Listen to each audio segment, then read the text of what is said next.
Good evening, everybody. Welcome on in. I am back, and we'll be doing some coding tonight, as we tend to do on Fridays. Hope everyone's been having a good week so far, and getting everything accomplished, and doing everything, staying healthy and happy, and all of those things. I am.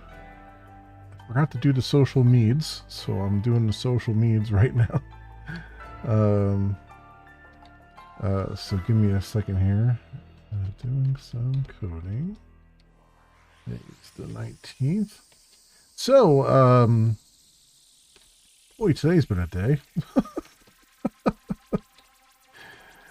Woke up today to my work laptop doing a reboot loop to a blue screen. That was fun. I just apparently overnight it decided to kick off an update, and yep, I got hit by the crowd strike thing going on. A couple people in the company did as well. I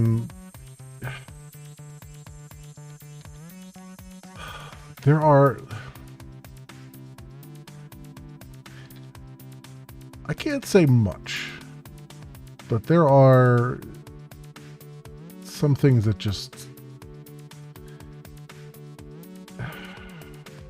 drive me absolutely insane. IT departments in general have a lot of control over what can go into corporate networks and stuff.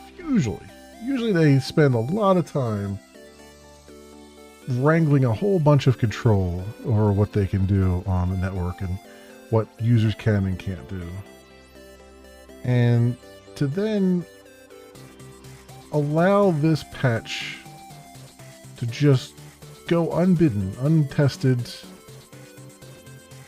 by the corporate IT. I mean, I'm not taking the fault off of CrowdStrike, because the fault is definitely there. But all these IT departments to allow this patch to just roll out willy-nilly into their corporate networks without ever giving them even a modicum of testing just absolutely infuriates me. I mean, I understand that CrowdStrike, up till today, had a very fine reputation and all that stuff, but did no one learn from the McAfee situation? What, 10, 11 years ago, whatever it was? Where, actually it might have been even longer than that, where they pushed out an update and it just, bricked so many machines. I don't care how much of a reputation, a good reputation, a company has in the Windows space. It's not an excuse for not testing. I can't push, as a developer, I can't push code out to production for good reasons. One, it's terrible practice. Two, everything that could potentially go in front of a client has to be tested. Has to be. No matter how small, no matter how insignificant, it has to be tested. Furthermore, most companies, not all of them, but most companies have a process in place that is repeatable and usually auditable, that allows, that attempts to remove human error from the equation. Namely, devs write code goes into a repository, some CI system, or continuous continuous integration or continuous deployment system, CI or CD, picks up that code, builds it in a common fashion, a general fashion, a repeatable fashion, and either deploys it or runs tests against it or something. And then that is then looked over by human beings, the output of that. And additional tests are run by human beings to make sure everything's okay. And then that, once it is blessed by the QA department, rolls out onto a UIT environment, usually. User interface, user integration testing. Whatever flavor of acronym company calls it, right? And then it's tested again.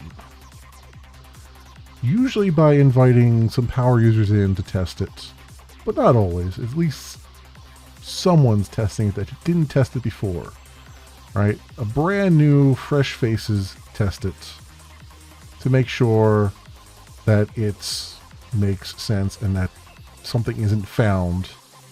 You know what I mean? And purposely it's done with lesser information, like maybe patch notes, but that's about it. Because they want you to test it as though you're a user and just getting it for the first time. And you're telling me, in all that process, after all that process is done, then finally you have an artifact that can now be published to the world, right? And you're telling me in all that process, CrowdStrike did not see this problem happen. Now it clearly looks like it's a problem with their build systems, because the files that they tell you to delete were full of null. You know, the sys files that were just nulls. So they were basically throwing a null pointer exception down at the kernel level and causing the boot loop that everybody was getting into, right? That speaks to a broken build process somewhere along the way. And the way you catch that is by having UIT, user integration testing. You have those things deploy as though they were going to production, or you can call it pre-production or whatever hell you want to call it. But it's basically something that looks and feels and acts exactly like a production system, but isn't. Right? It's locked down to only certain people. And you go through the same process that you go for that you would go for deploying it to production. In fact, there is no deploy to production. It's mostly just take the artifacts that you put on UIT and then have them copied over, probably through some process, and deployed directly. So you're not like recompiling anything. You're using the actual artifacts that you tested in the UIT environment are the same things you test, or the same things that end up on the production environment, right? And through all of that, nobody caught this. Like, literally nobody caught this. I mean, the scope of this. Like, there were so many things. I mean, I was definitely blown out of the water entirely this morning. And boy, did I have to jump through some hoops, because corporate ITs nowadays, they want everything BitLocker encrypted and all that crap. So I had to go through a ton of hoops just to find the decryption key for the BitLocker so that I could even roll back to a previous restore point and all that fun stuff. And that's because I didn't know about the instructions on like how to. I didn't know you could just drop into a command prompt and delete a file. Like, I just thought, okay, something's wrong here. I didn't even know it was a CrowdStrike thing at that point, because I hadn't been on the internet to see anything. And so I just was like, okay, it's just probably a Windows update somewhere that went awry. So I'm just going to roll back to the last restore point, which luckily was just before Windows Update kicked in, or was forced to kick in by, whatever 92 apps they force onto these laptops, right? And once I got back online and I looked, through Twitter and everything, and I realized, oh my God, this was a whole lot bigger than I thought. Like 3 major airlines had grounded all their planes. I went to get blood work. I had I was scheduled to get some blood work today, and their systems were all down and rebooting in the reboot loop. So we had to do everything through paper forms. I had to fill out paper forms and stuff. Luckily, they were able to do it at all because they were turning away a lot of people.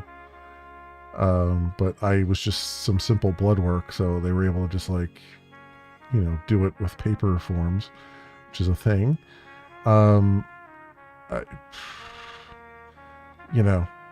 You've got government systems that went down. You had overseas, a lot of global systems were basically knocked offline, and it amazes me. And then I find out, just, 20 minutes before I started the stream here, I happened to see another thing come by on Twitter where it was apparently CEO of CrowdStrike, and I don't know this for a fact. I saw some information on Twitter, so take it with the hefty grain of salt that involves. But they had a screenshot of a LinkedIn there, which obviously could be altered, so I have no idea. Where it was the CEO of CrowdStrike's LinkedIn, where he was the CTO of McAfee during the time when they had their giant outage. And now he's the CEO of CrowdStrike, who just had a major crazy outage. So take that for what that is. It's been a day, friends. It's been when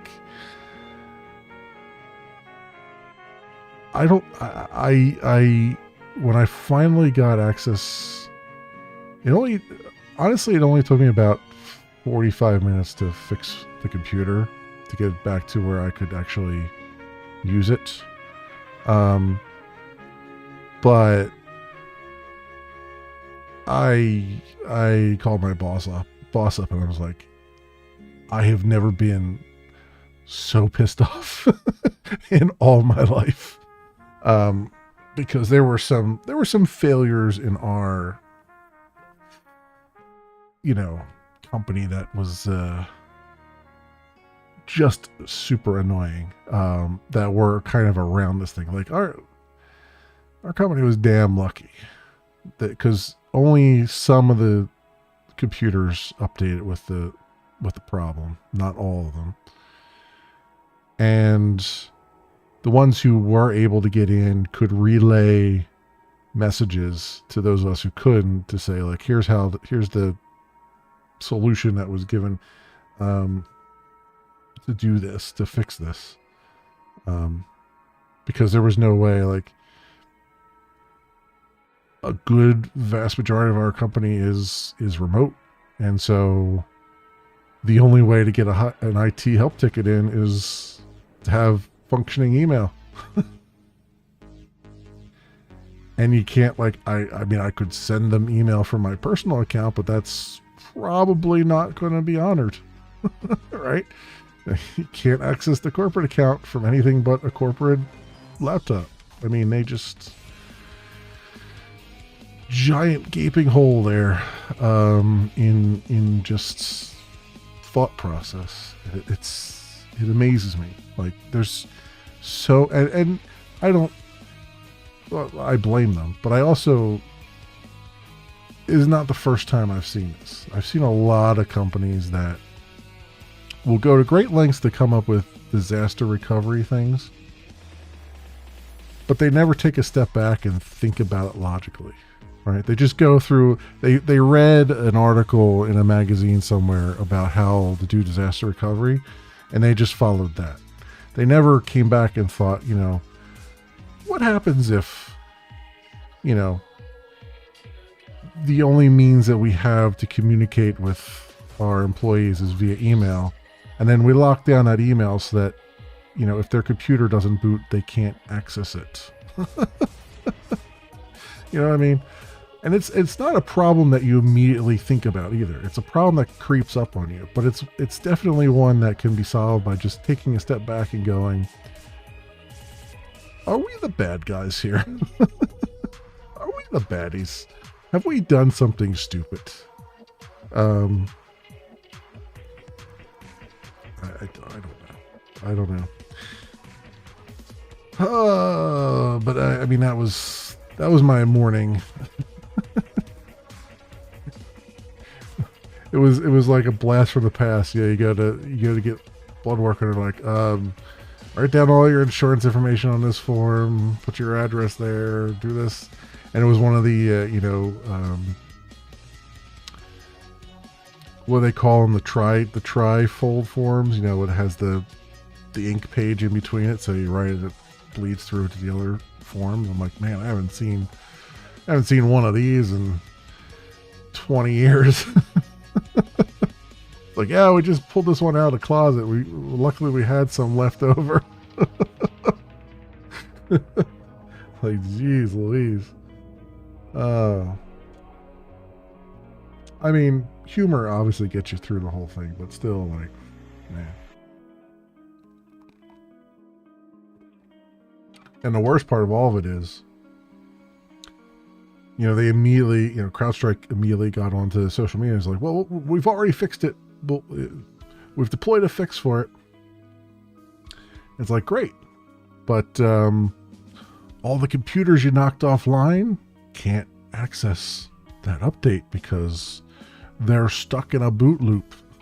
They don't have networking access. So it's great that you solved it immediately, but there's still a whole lot of manual work that has to happen to fix this. So it's funny. It's actually kind of funny that this happened because I was watching a funny train of thought, I should say, because I was watching a some YouTuber who was talking about, or maybe it was a Twitch guy or whatever. They were talking about they had switched years ago to Linux as their daily driver. And they had used Windows pretty extensively, but they eventually got to a point where they're like, they wanted more control over their machine. And so they switched to Linux, and they were like, oh, I have all these options now. I have all this control and all this stuff. And that's became their daily driver. And they're a programmer as well as IT. They're IT and programmer. And he brought he was very much emphasizing that it was like a choice that he really just wanted. He was a power user, and he really just wanted more control over every aspect of the machine. And when I think about it for myself, part of me, 10 years ago, I would have been in the same boat where I was just like, man, I just want more control over things. It's one of the reasons why I don't like Apple products, is that they lock things down too much. Even though they give the illusion of control, but then they take it away from you just when you think you had it. And so I always kind of stuck with Windows, and I was doing Linux stuff too. I was trying to do Linux as a daily driver. At a previous company where I just basically brought my own hardware in. They had a bring your own hardware policy, so I was like, all right, I'll bring my own. I'll go. And they had a special deal like a partnership with Dell, so like I could buy a Dell laptop for discount, and it would be mine. Like I would own it. It wouldn't be a corporate owned thing. And then you could bring that to work as a bring your own device kind of thing. And so I took the opportunity to do that, and I put Linux on it, and I was using that as my daily driver for at work anyway, for a couple of years, and it was good, and I enjoyed it. I liked having that extra control.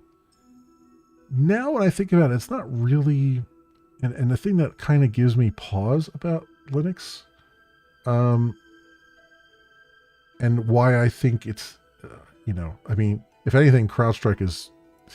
I think there was a joke made today that like CrowdStrike has made 2024 the year of the Linux desktop because it worked fine on Linux and Mac. It was just Windows that was broken.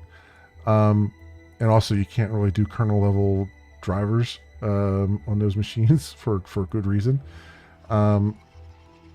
So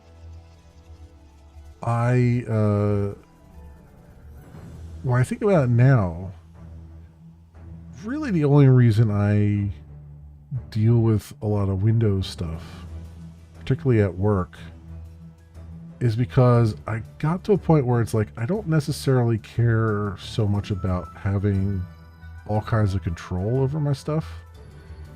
I care more that it's just reliable and gets out of my way and just works when I need it to work.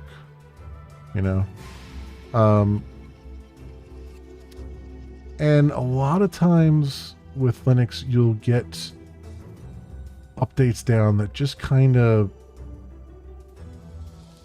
they may not break the entire system. You can still access things, but they break it enough that it becomes an annoyance, right? And my big thing is, particularly with work stuff, is like, I just want the operating system to kind of get out of the way. Like I want to be able to sit down, fire up my IDE, fire up all my tools, and just work on stuff. And, maybe I'll have an issue here or there. Like if I unplug from one thing and plug into a new screen, maybe it'll be a little bit weird. But for the most part, 99% of the time, I just want it to like work for the things that I need, and I don't necessarily care about the customizations and all that stuff. And I feel the same way, about the, doing it as a daily driver, right? I just want it to be reliable. I want it to not be a pain in the ass every time I do something out of order or whatever. A good example of that is with this Surface laptop that I'm using that you guys are seeing right now the screen of. It works, but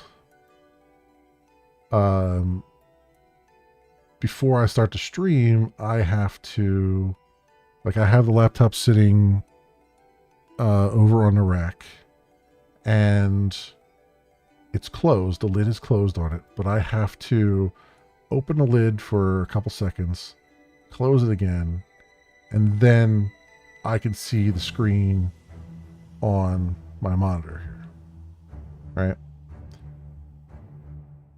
If I reboot, it goes all out of whack, and I have to like go over to the main screen, and I gotta log in, and then I gotta like open and close it a couple times to get it to finally realize that this monitor is the main monitor that I want it to use, even though I have it configured as the main monitor, and all that stuff.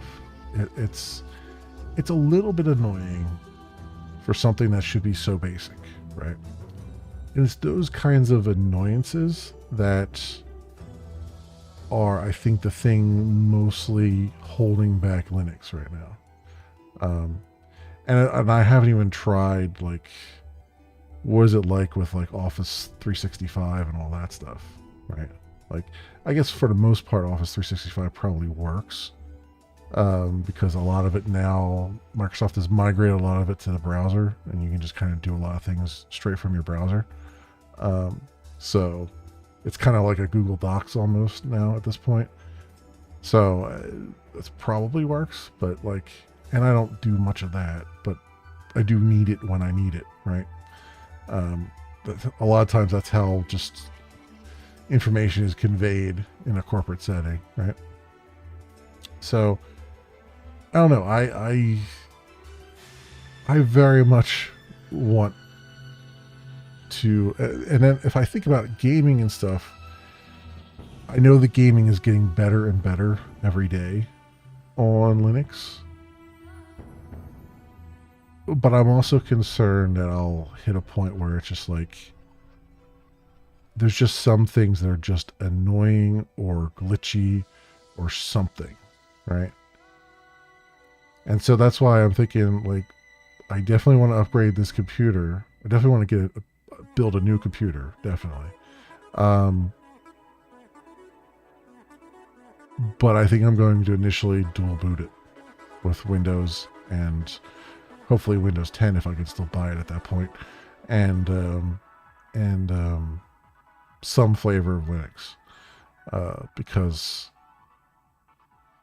I'm ready to make that switch to Linux for a daily driver, but I also know myself, and I know that if I encounter something, if it starts to get really annoying, about something that just kind of annoys me that it's doing, I'll probably punt.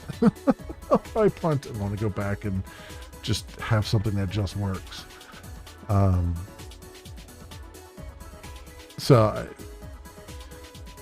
All that was just my kind of thoughts on what's going on. I felt the need to sort of get some of that off of my brain, because it's been just annoying me all day. I know it was a bit rambly. I don't know how we got to your Linux desktop, but you know,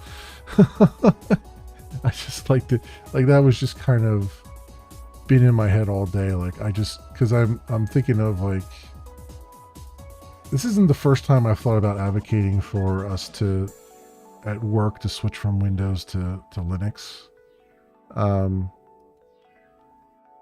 My reasons for doing it were different then than they are now, but I'm thinking more and more like, man, we might just have to do it just out of necessity, just so that we can bring some sanity back to our days sometimes, because it's like I'm on, like, I don't know, third laptop in 2 years, corporate laptop in 2 years, because they keep pushing updates down that ends up bricking the machines, or the machines themselves were lemons, and it's just they'll just be like, oh well, here's a new one. They won't even try to fix them. They'll just be like, here's a new one. We'll just send you a new one.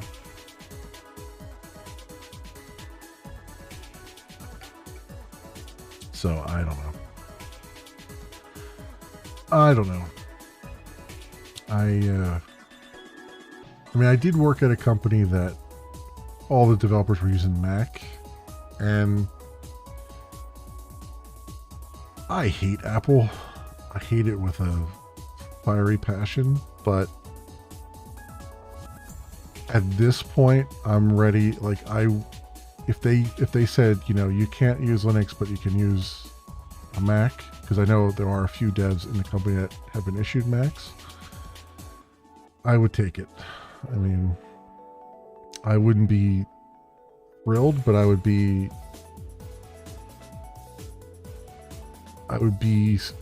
still better off than sticking with Windows with them, because like I can't tell you how many times I'm like running a build and it's just going real slow, and I'm like, what the hell is going on here? And then I pop open Task Manager and it's like they've got, you know, IT's got 25 freaking things running on there. CrowdStrike and like all this crap going. And God only knows what the hell it's doing, right? And I'm like, I need all this to stop stealing CPU cycles so that I can get my work done, so I can do my job. Like, why is it so hard to have these things schedule like for 4 a.m. when I'm asleep and I don't give a damn how much CPU is being used, you know? Um, it's just super annoying after a while. And I've just gotten to that point where I'm just so annoyed by it that I'm like, please give us something else. please allow us to use something that isn't insane. So anyway, so we got the browser to launch, which is great. I don't know. There was a link to how to do it for Mac as well. I think the desktop.getDesktop might work on the Mac from what I read, but I'm not sure. The only other option is to just run the open command, and then give it a URL. But I think what I'll need to do here is,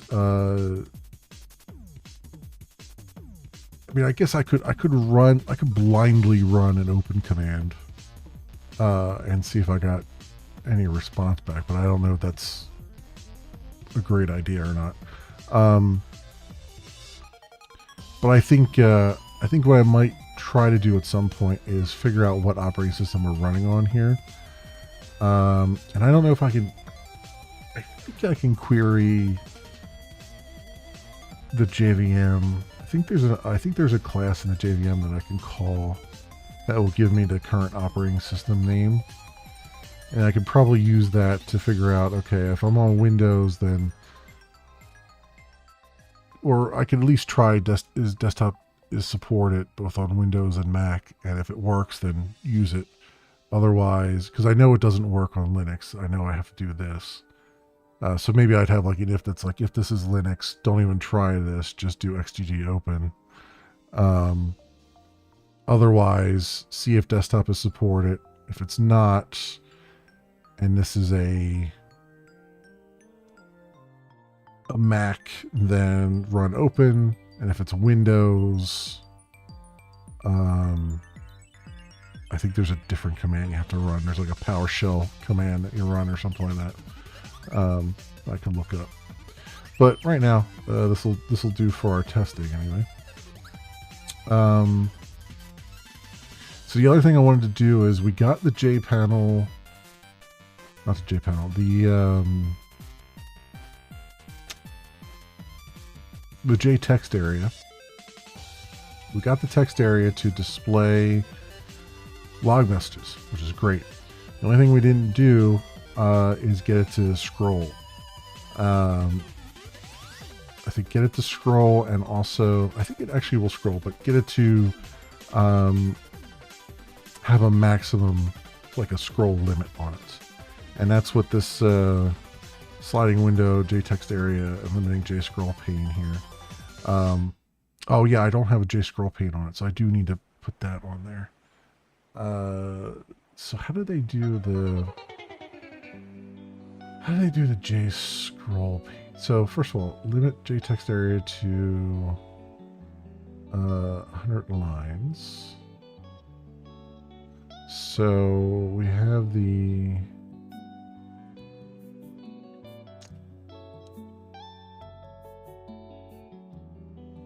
log text area, right? And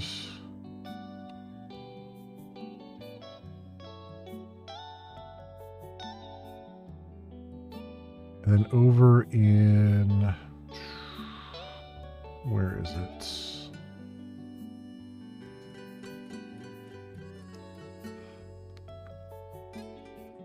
Oof, where is it at? here is launcher window log appender. Okay, I'm just doing an insert string on the swing document that was passed in, so that's good. So then really I just have to add this document listener onto this guy. We're currently performing maintenance. Okay, whatever. So this would be like log text area, get documents, add document listener.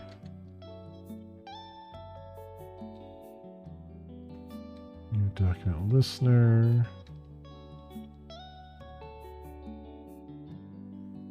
Alright, so they've got remove update and change update they don't need anything for. Just an insert update. Yeah, that makes sense.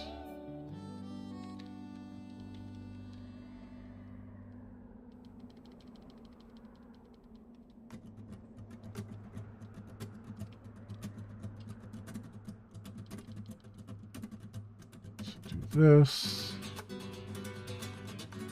actually it's the change update that doesn't need anything. Insert update is what needs stuff. Swing utilities invoke later. Runnable.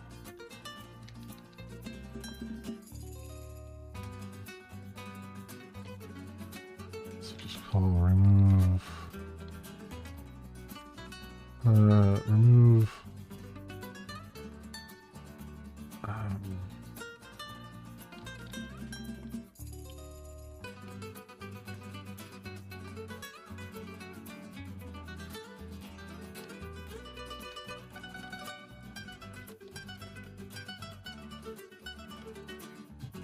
Entries, or I guess it's more like hide block entries.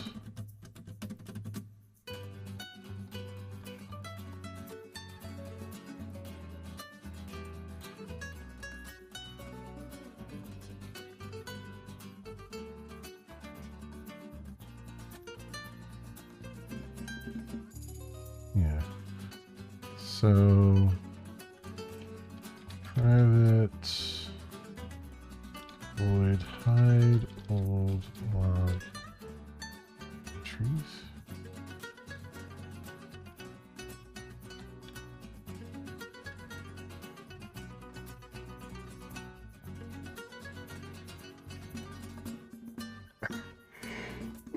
So they're doing a get default root elements.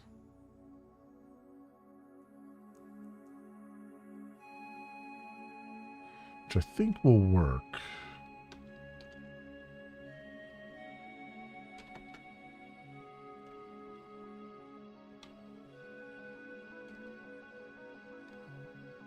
Elements, root elements, equals text area.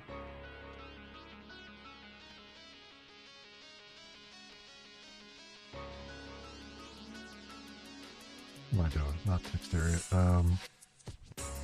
Log text area.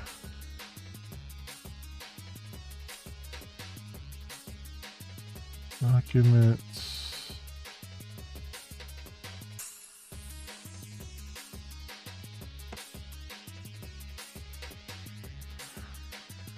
Turns a root element of the view should be based upon unless some other mechanism for assigning views to element structures is provided.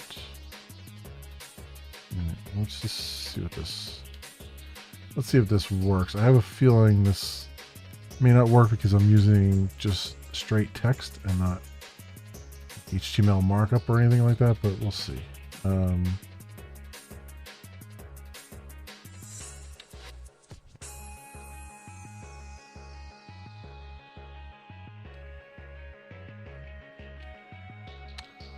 All right, so while root get element root element element count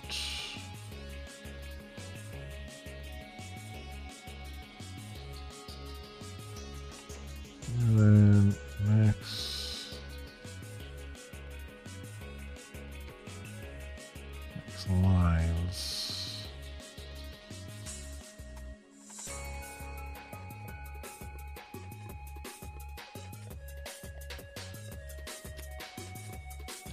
Private static final max logger view lines as 500 final int. Let's try that.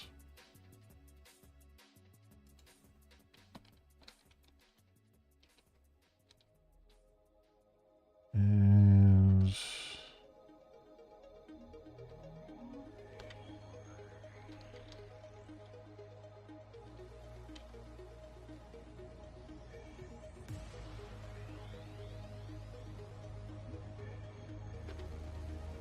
root element gets element 0.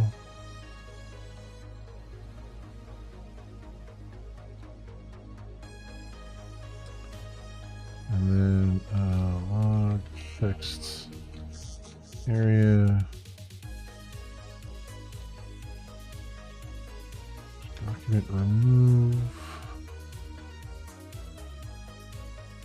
0 to first log entry dot get end offset. All right, and then surround try catch.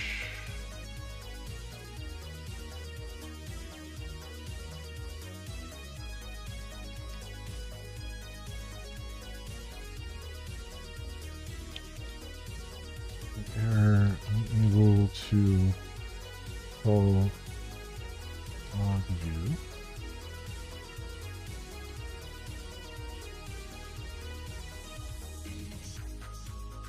All right, and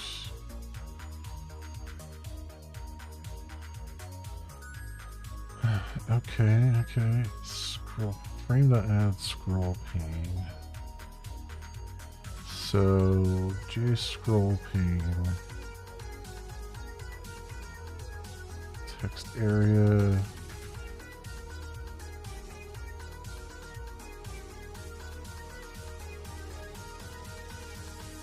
Okay, so what I need to do is I need to add the J scroll pane is what will be added to the J pane.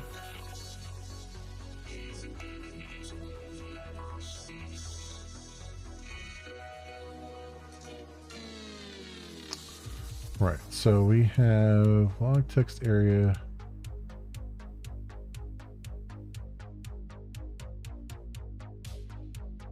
Is in the J panel is what I meant. So, all right. So we'll have instead will be J scroll pane.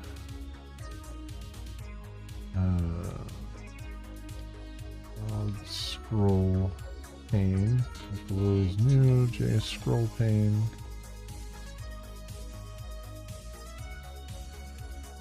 Text area. And that will be what's added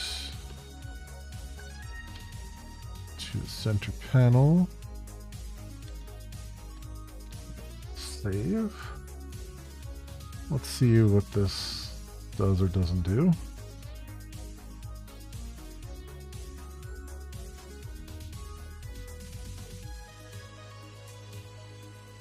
Okay. I just need something to generate some some log messages. We'll throw a button in there to generate some messages. Let's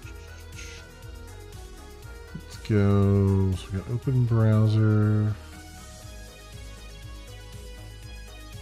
So I'll just do new temporary button. Use remove. Any button, temp, generate.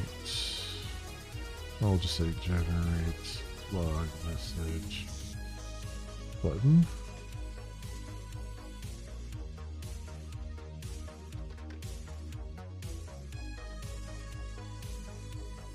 Log message.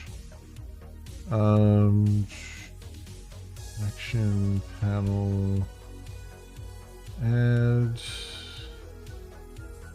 Generate log message button. Order layout. Center. There, and then we'll do generate log message button, add action listener.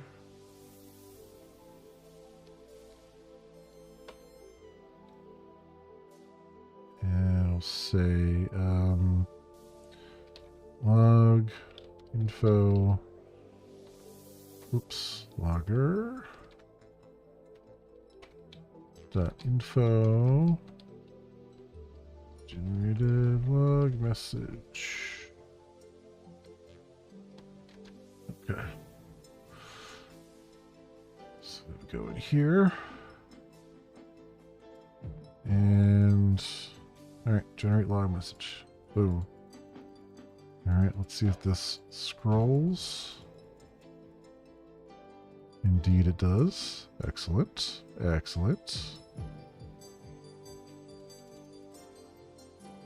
Okay. Very good. So let me also, we'll just put this to, for testing purposes, we'll put this at like 25 lines. So I can see if this is working. And then I should, let me put a number here. Generate log message. And we'll put a private static int temp log generated log message number.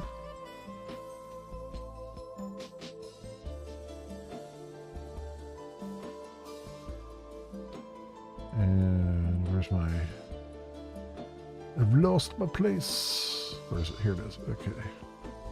I'll just say generated log... temp generate log message number plus plus. Okay.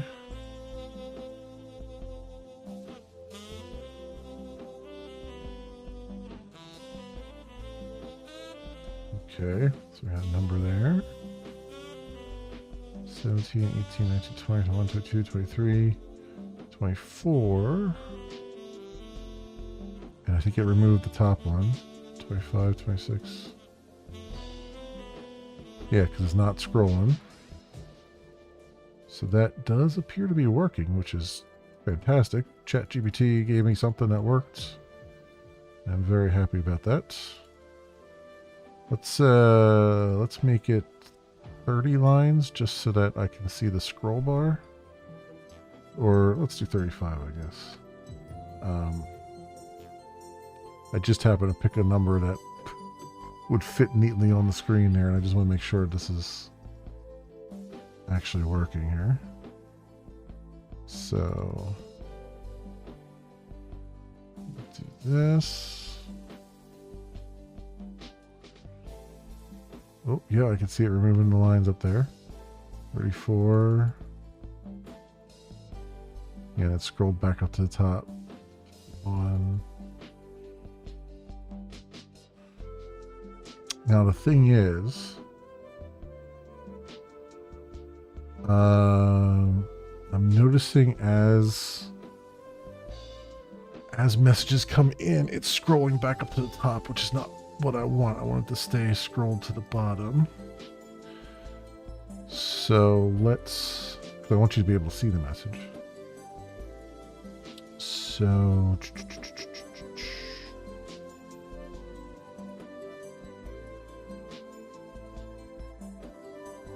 how do I...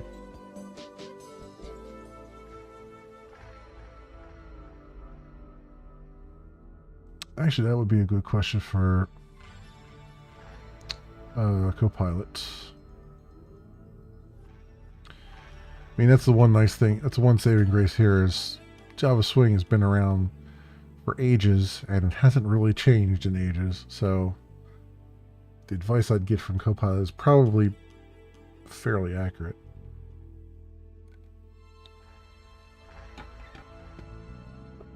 So let's do a new.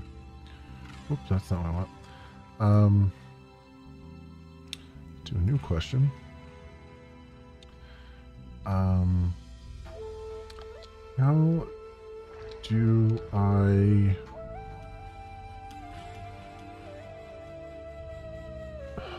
do I keep a JScroll pane scrolled to the bottom as new elements are added to the JText areas document contained within the JScroll pane.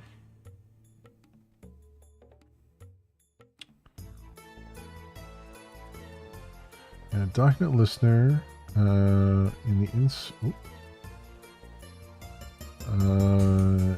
the insert update method of document listener, you can set the caret position to the end of the document. This will automatically scroll the JScroll pane to the bottom whenever a new element is added. Here's how you can modify your JText area initialization code.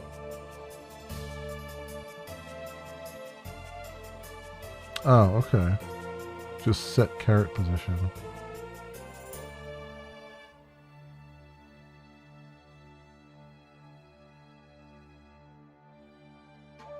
Okay. Fair enough.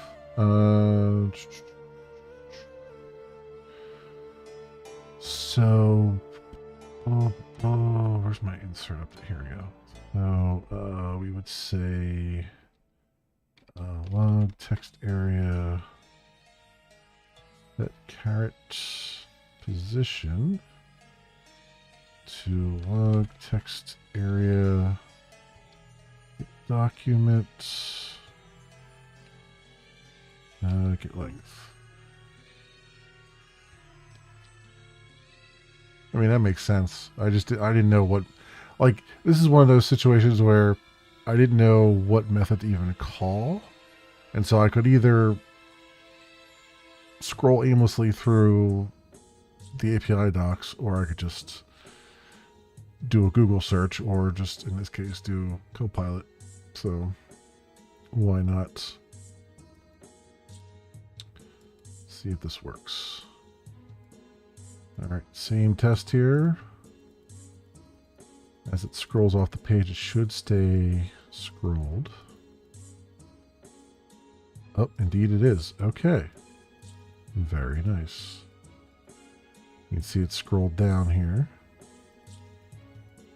And then as things are scrolling off the top, the scroll position is not moving. If I scroll up, I can only see 17 now. It's only keeping 35, so 63 minus 30 is 33.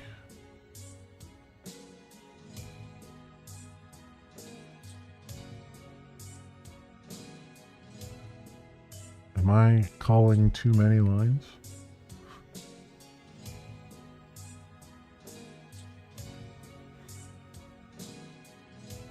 Is there 35 lines? So this would be, this is, oh yeah, no, this is 34 lines.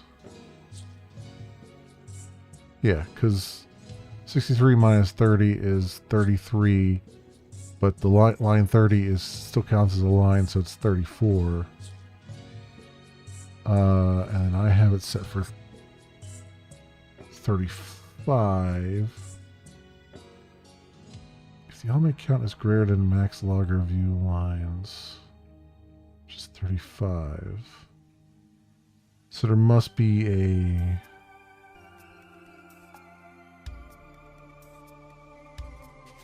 I guess I could do greater or equal. But there must be like an extra blank line at the bottom.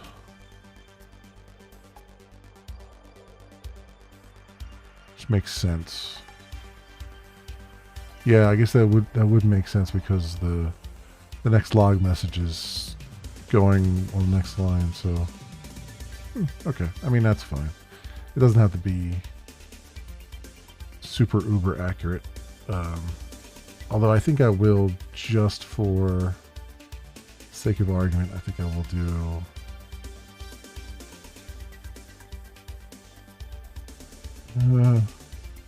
yeah, I think I will do greater than or equal.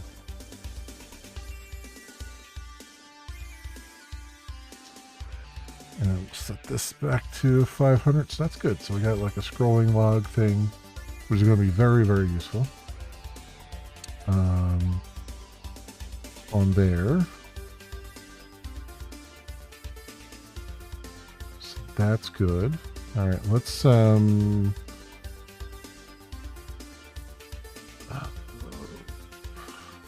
I need to do something about this about this this method here, because I've got everything kind of in here. I do need to move some things around, but see, this is the one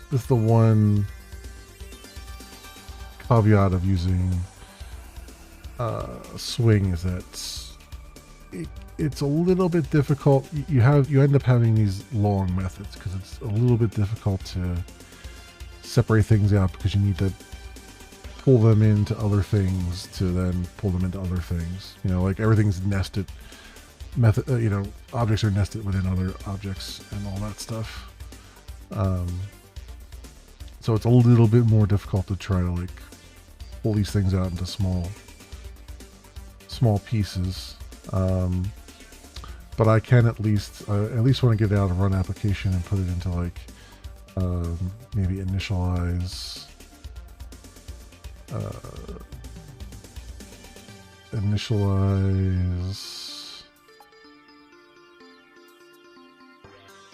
view, I guess. Yeah, let's do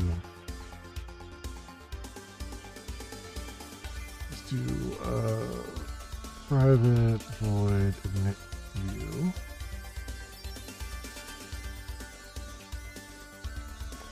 At the very least, we'll take all of this stuff.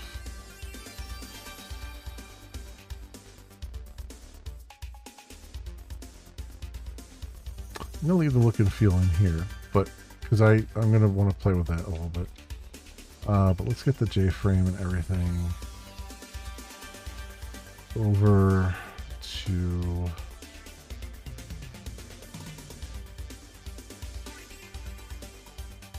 size. All right, we'll leave that minimum size in there. Oh no, that's gonna go as well. Okay, never mind. View here and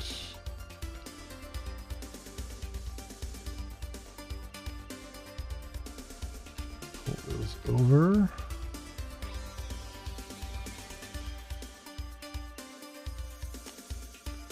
And what do we got?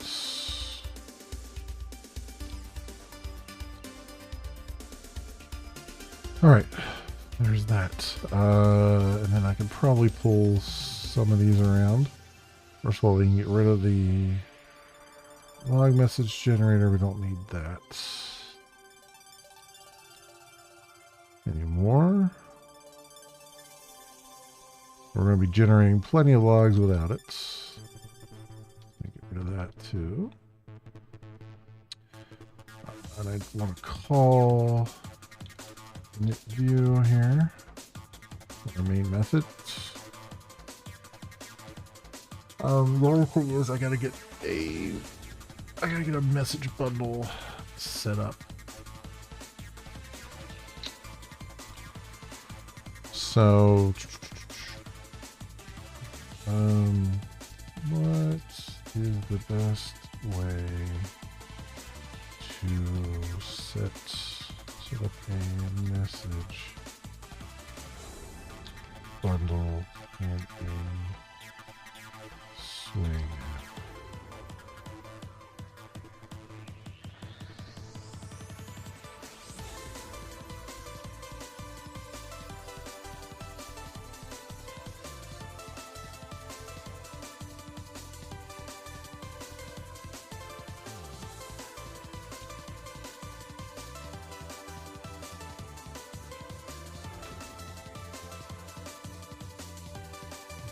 Locale, resource bundle, get bundle, messages, current locale. Okay, that seems reasonable.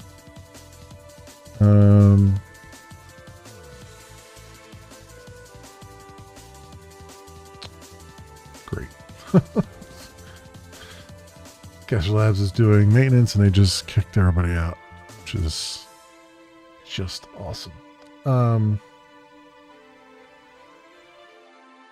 Anyway, yeah, I know how messages properties works. So,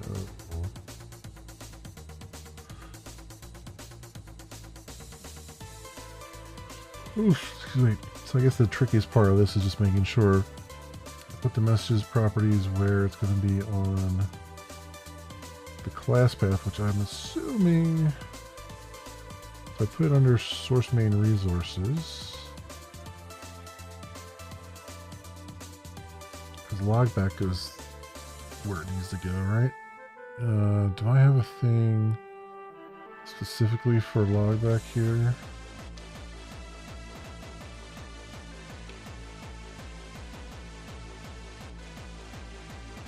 No. Okay. So I'm assuming if I put that under source main resources, it will end up on the class path. At least it should under normal conditions, but because we're not under normal conditions, I never can tell anymore.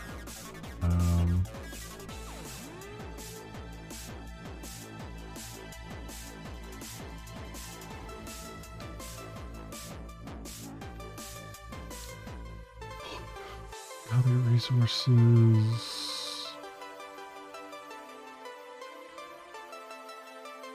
Yeah, I think that'll be fine. I think it'll be fine. So let's make a file called messages properties over there. And is it raining out there?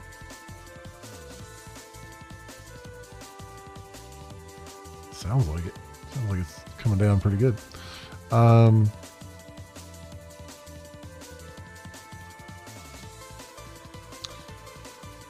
then I need to, let's do private void init resource bundle.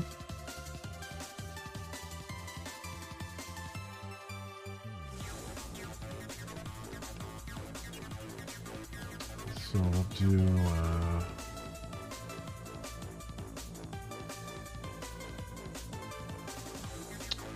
if I need the locale beyond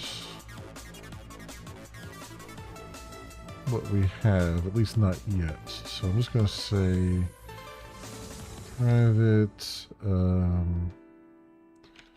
resource bundle messages. Resource bundle. Well, I'll just do this. Private resource bundle messages. We'll just do that.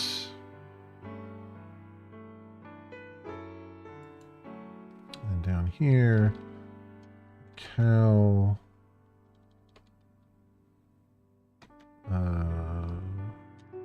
fonts, cal, or I guess, you know, system cal equals locale get defaults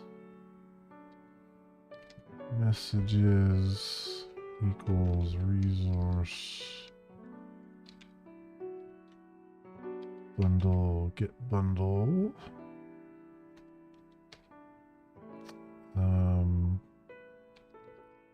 messages system locale. There we go.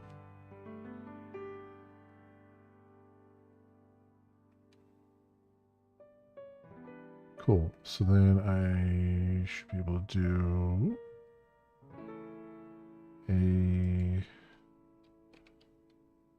init resource bundle.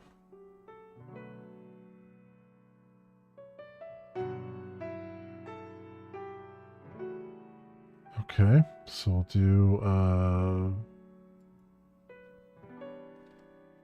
do app title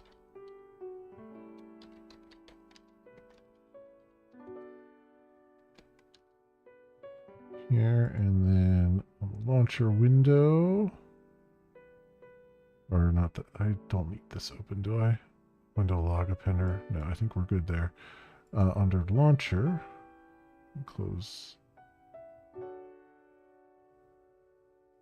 this too, and the log back I'll close. If you just get a few tabs out of the way here. So then on here, I would say messages dot string app dot title. Right, that's messages of properties app dot title. All right, let's test this. There it is. There's the title. Okay. Let's really test it and say this is a test.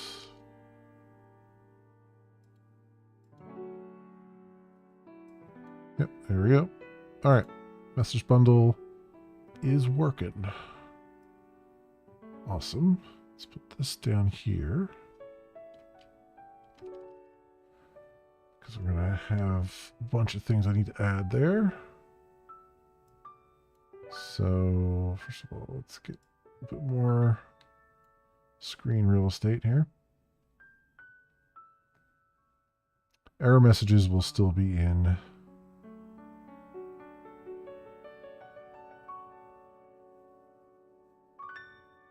English for obvious reasons. I think the one weird thing is gonna be, well, is this, no, actually this probably will work. Let's do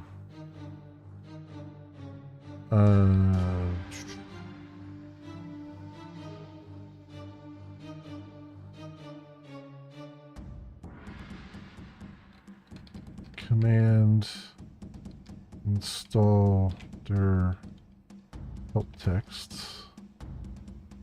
be specify directory to find war files to deploy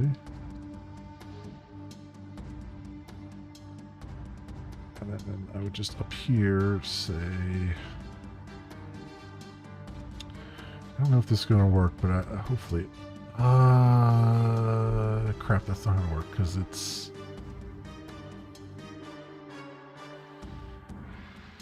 the annotation is processed.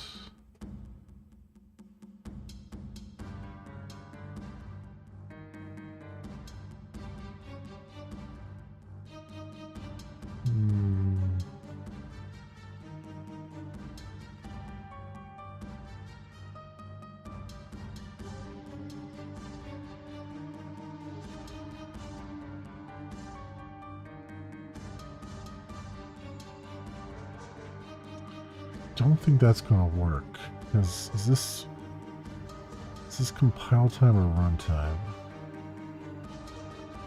Retention runtime. It might work because it's a runtime annotation. If it was a compile time annotation, this wouldn't work, but it might. I just need to call the resource bundle earlier, right? Because where's the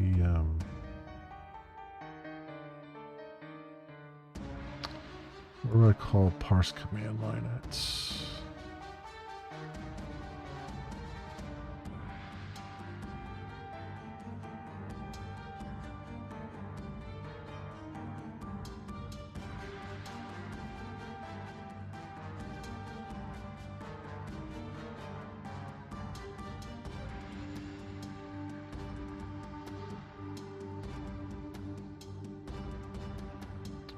Application.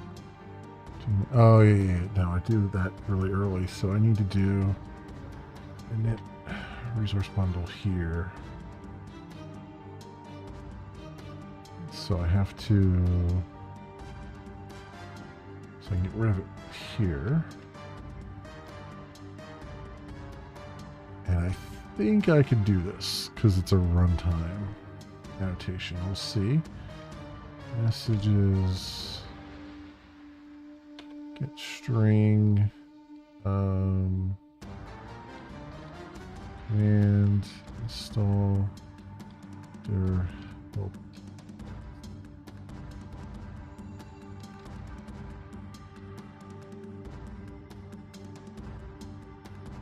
Must be a constant expression. Yeah, I thought you were going to say that.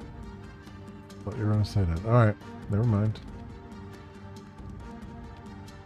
All right, so the help text is always going to be in English. Oh well. Oh freaking well.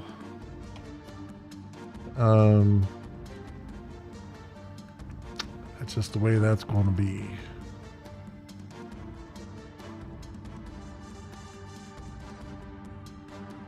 Okay, so menu, file, menu, settings, help, help.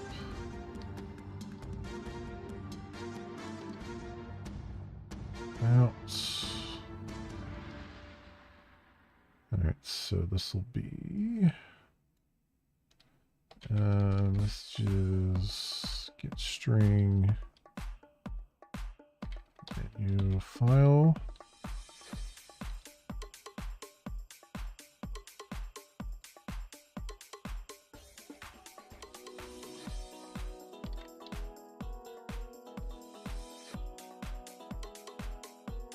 Exit.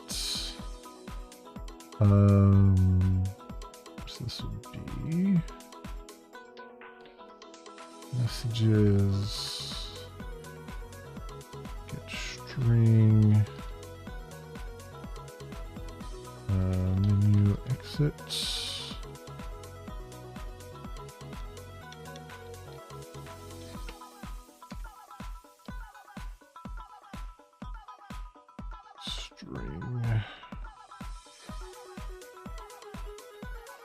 Menu settings.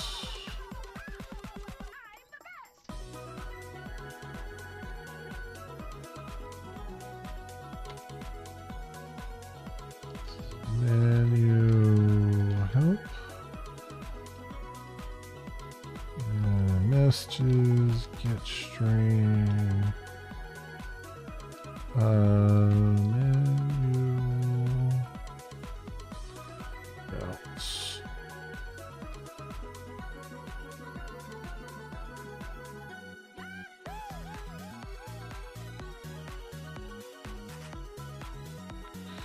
I don't need this line here anymore. So just do that.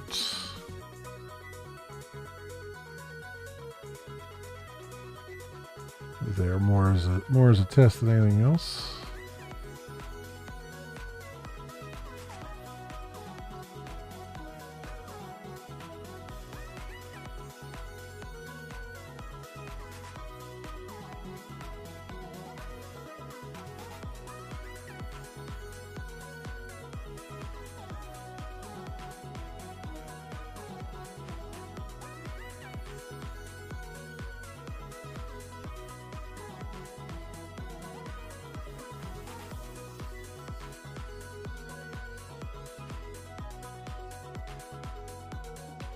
Trying to figure what I'm going to do with this. So I have document listener there. There's nothing that says I can't pull that out into its own thing. Just to kind of, I guess for no other reason than to just pull it out so it's a little bit easier to see.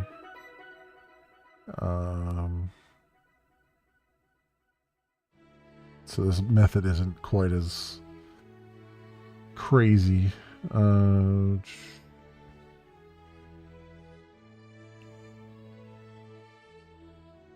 So what I can do is app here.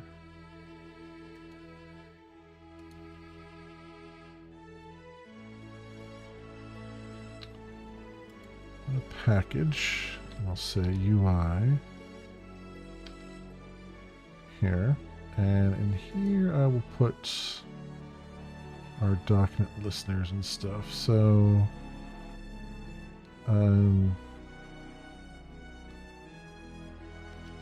text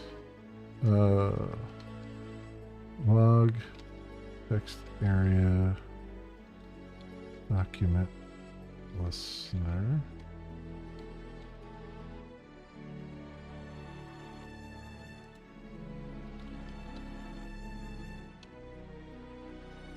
Listener.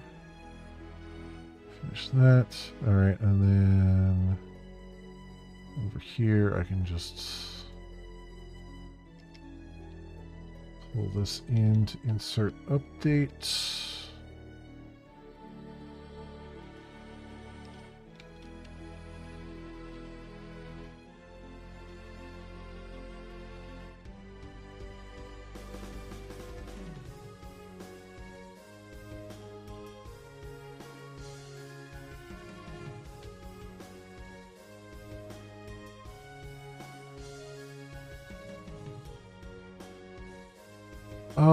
That's going to be the one big problem, is that it needs access to the text area. But I can probably give that in here. So I'll do private text area log text area.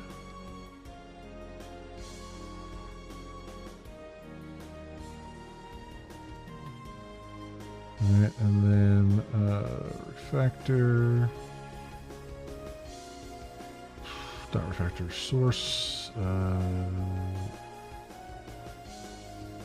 generate constructor using fields, log text area, boom. Alright, have that, and then just pull over this method.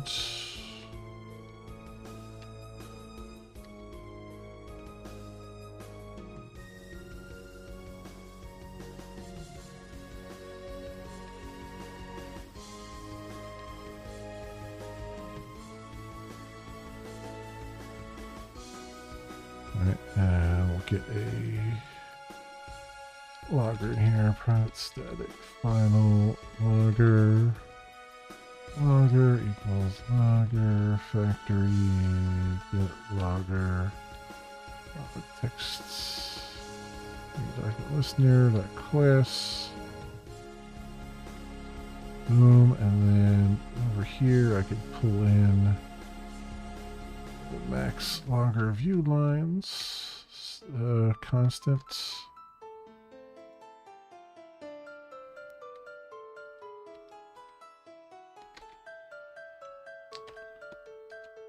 There we go.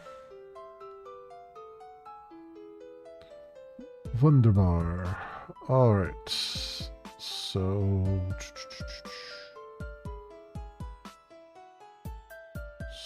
down here we can say, let's pull that out of there. Just say new log text area document listener text area. Boom. All right. Down to one line on that.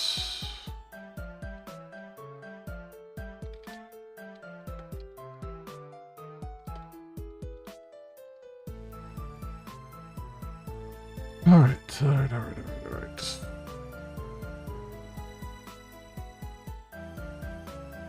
And then do the same thing. We'll do an action listener for launching the browser. So I'll say new class launch browser action listener.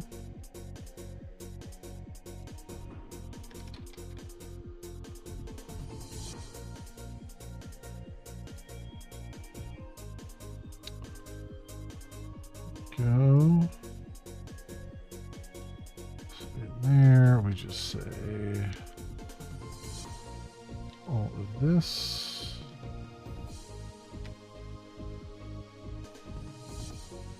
All that over yonder here.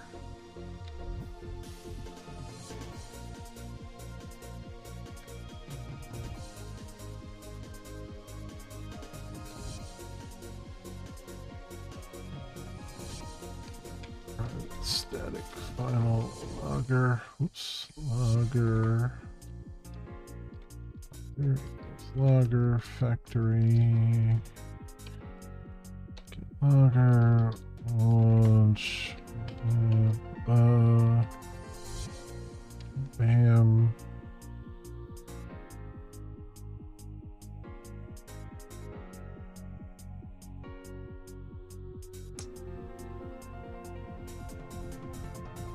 Okay, good. So that over here, we just say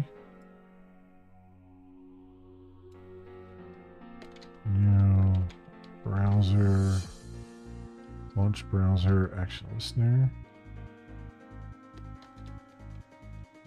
Okay, we're bringing some sanity back to this. Some sanity.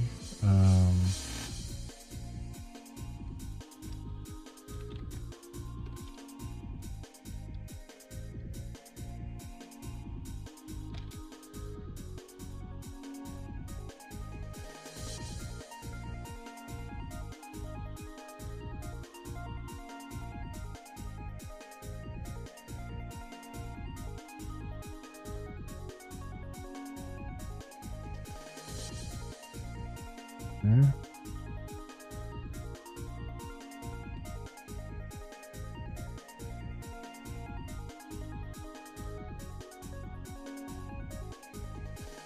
Let's say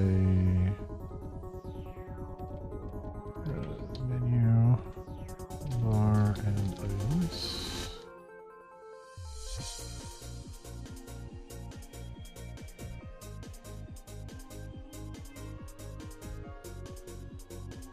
Okay, I need button Start server. Button stop server. Button open browser.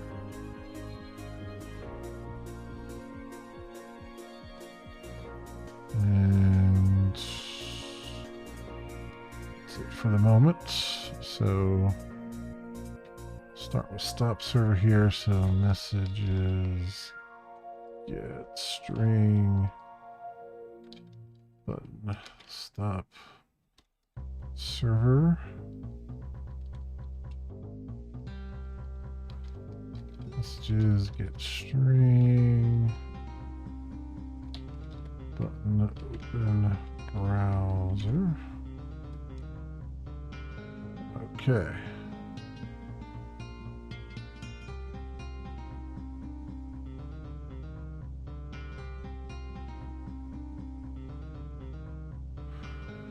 Okay, good. So, first of all, let's wire up the... We can move this back up here again. Let's fire up the... Or let's wire up the exit menu item. So I want to say...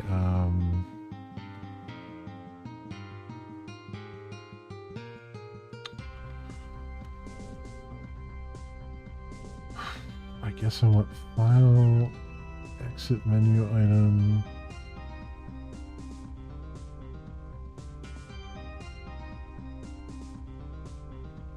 Do I have to do, I don't think I have to do any cleanup when I do an exit. I might have to. I think it probably would be good if I tried to stop the server when you exit, so it's not just hanging out there. So maybe I will put a make this a class, but I just want to see file, exit, menu item, dot, add. So it's, I guess it's another action listener, right?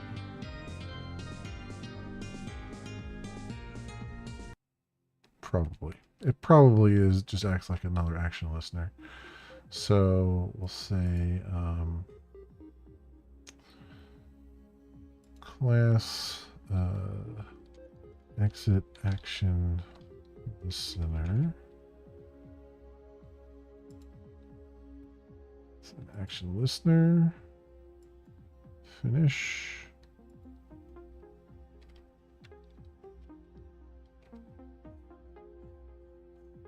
And I gotta remember there's a, so we'll say, first of all, to do stop server, but then also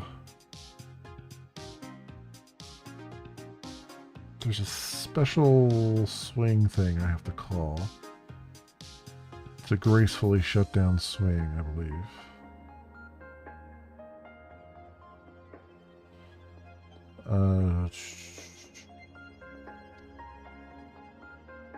Exit swing, exit Java swing application from the code. Your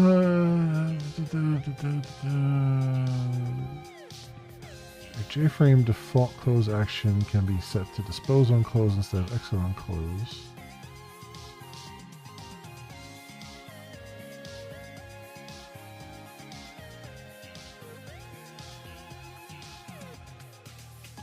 Oh, I probably should be doing dispose on close. If you have any undisposed windows or non-daemon threads, your application will not terminate. Telling me with system X is a very bad idea. Okay. So, dispose on close.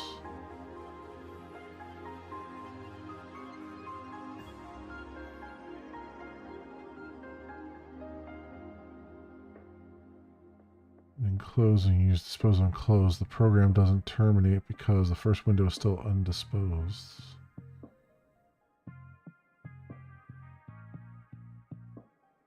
Using exit on close will forcibly terminate the application. If you need to take action before the program exits, you have to tap in the JVM event handlers instead of just using the normal swing event handlers. Both will work.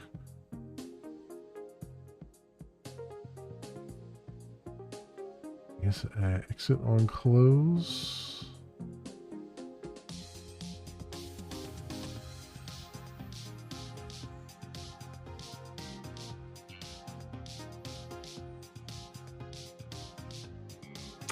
Oh yeah, I guess I should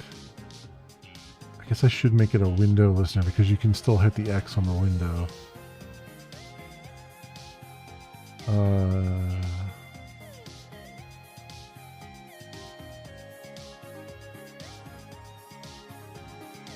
Frame dispose.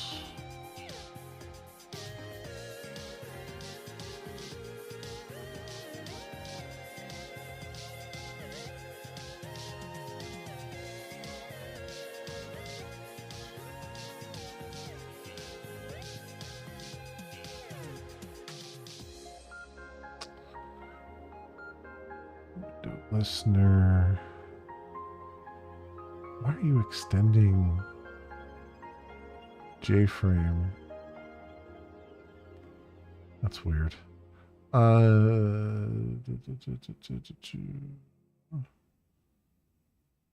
cases. Window listener. Yeah, dispose on close does not seem to properly exit. Only exit on close. It's like this is why Copilot and other things are becoming a little bit more popular. I love, you go on Stack Overflow and it's like one person's like, the accepted answer is like, oh, just use dispose on close, and then like someone else way down the bottom's like, yeah, dispose on close doesn't actually properly exit. You should be using exit on close. Like back and forth, back and forth, back and forth. Which is hilarious. I love this. This response suggests the exact opposite of the answer. Which one is correct? I love it. I just love it. This is what happens. This is Stack Overflow for you, right? It's like, as much as people are afraid of Copilot and dunking on it, and for good reason, Stack Overflow is not any better. Now you've just got actual human beings just saying opposites of each other without anything to back them up. Which is just hilarious. So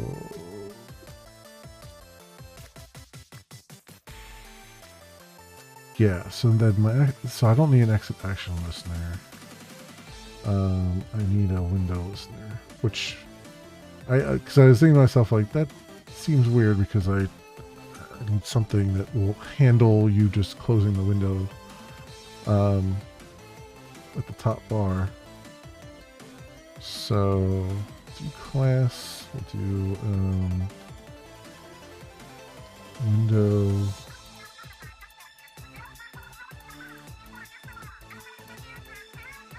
I guess close window listener.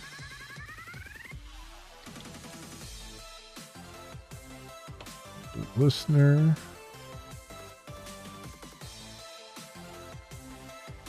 Oh, this does everything. Iconify it, opened, closing, closed.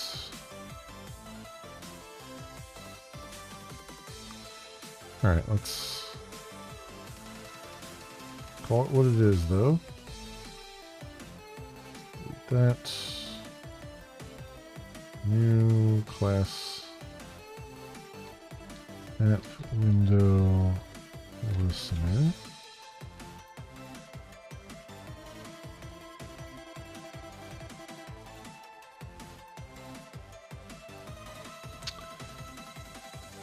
I'm guessing I want window closing. What does this say? Invoked when the user attempts to close the window from the Windows system menu. Okay. How about window closed? Invoked when a window has been closed as a result of calling dispose on the window. Okay.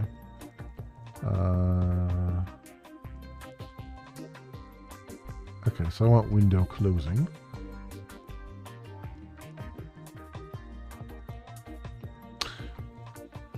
Is that true? Because from the file menu, I'm going to be calling dispose, or will I be dispatching an event? I'll probably be dispatching an event, a window event.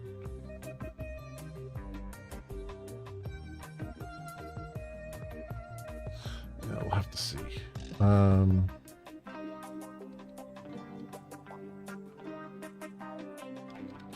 Logger info.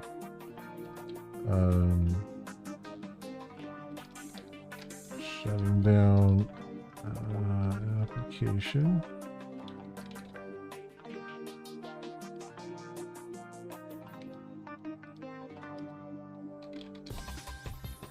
Final logger.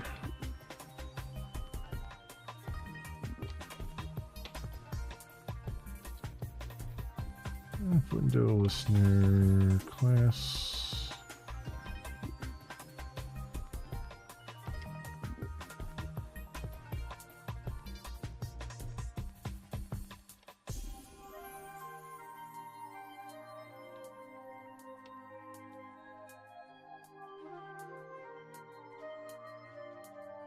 Oh, right. Yeah, for right now, I mean, that's all I'm going to do, but this will probably be where I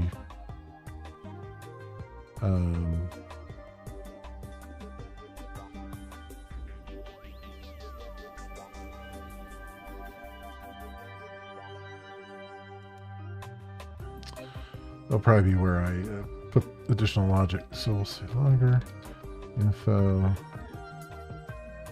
application shutdown complete.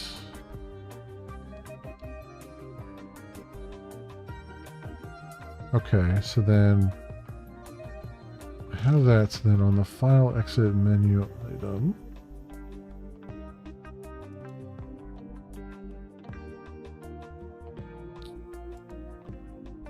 so we'll say Java swing file exit.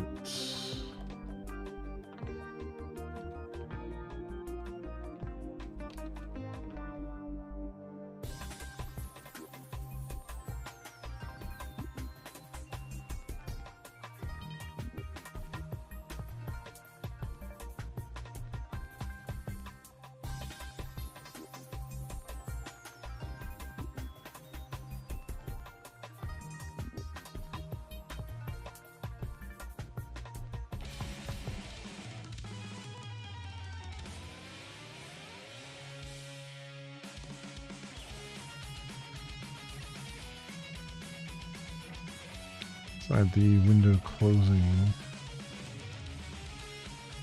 method. I might have to do something in there, maybe.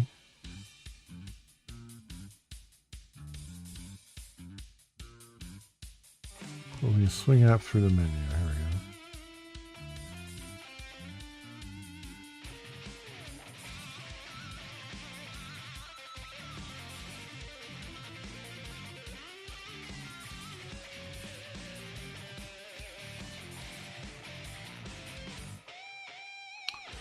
Set the window to do nothing on close. Create a do exit method.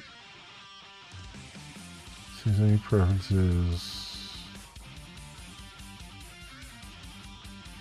On window closing events called do exit. Exit menu item called do exit.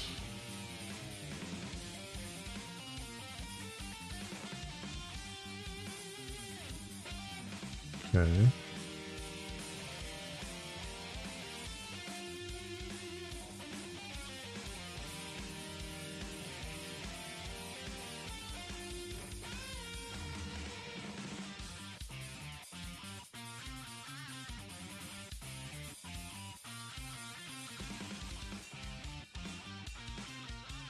Default close operation is executed after any window listeners handle the window closing event. So, for example, assume that you specify the default close operation is dispose of a frame. You also put a window listener to test whether the frame is last while visible. Under these conditions, when the user closes a frame, the window listener will be called first. Does not exit the application. If it does not exit the application, then the default close operation disposing of the frame will then be performed. Okay.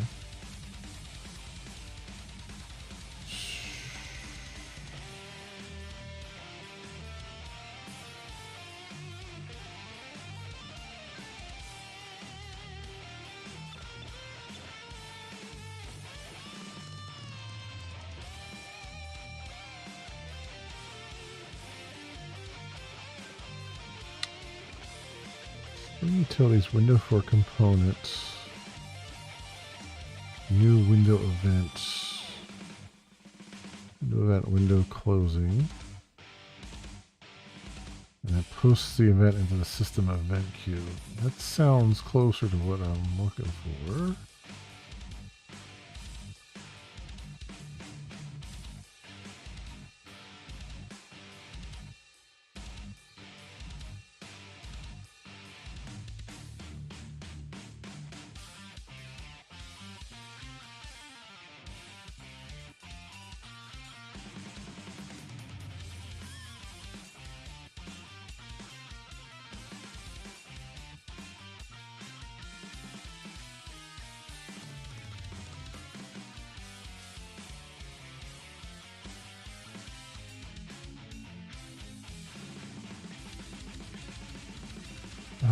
System event queue not waiting on the mobile dialog. Get processed.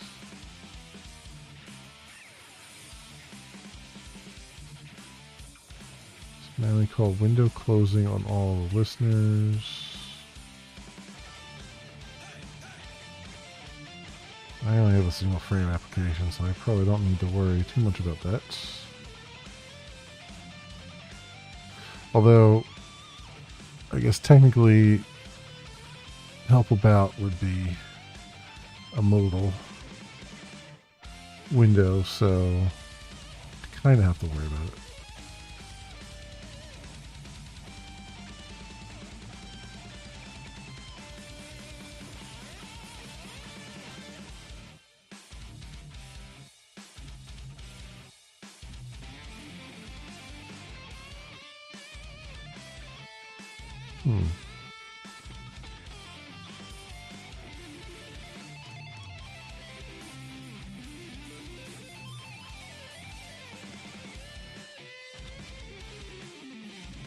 Use the above code in your exit application, exit action.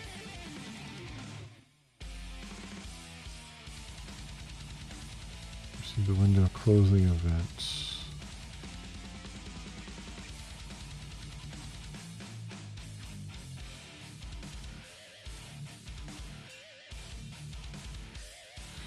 Well, I mean, if you have a modal window open, it almost makes sense that it wouldn't process the window closing event, because theoretically you're not supposed to be able to click on anything without dismissing the modal. So I guess that's fine.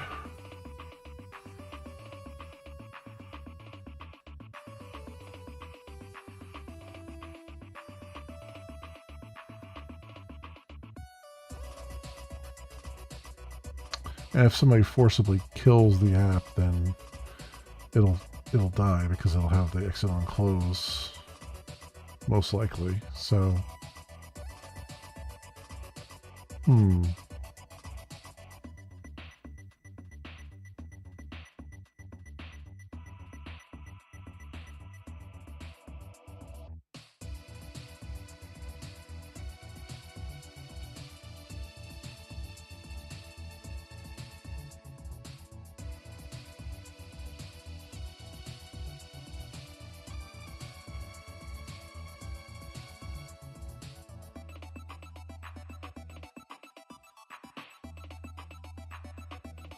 I guess I'll try that. Let's see. What happens here? So file, exit, menu item, add action listener.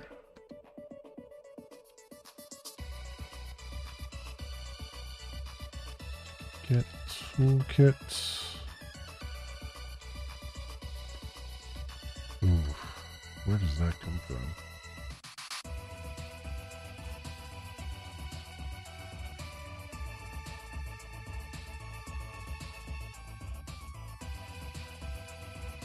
Oh, here you go. Toolkit, get default toolkit. Yeah.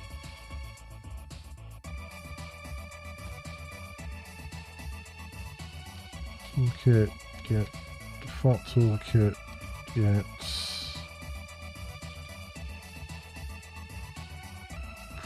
system event queue.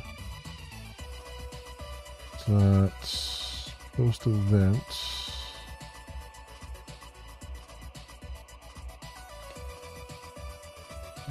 New window event.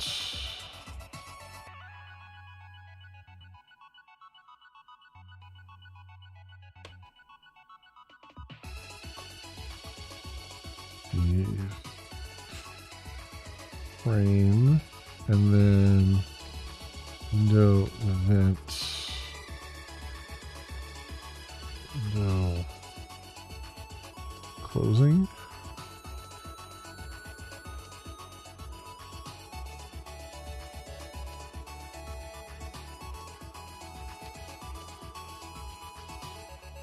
And I guess on frame and window listener, new window listener.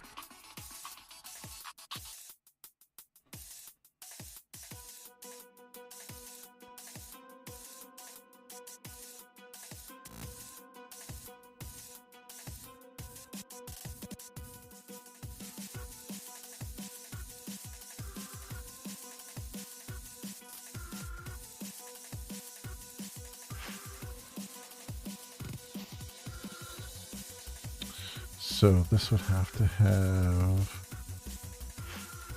if I'm reading this correctly, I would do private JFrame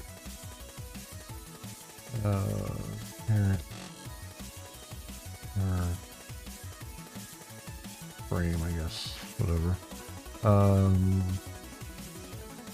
Source generates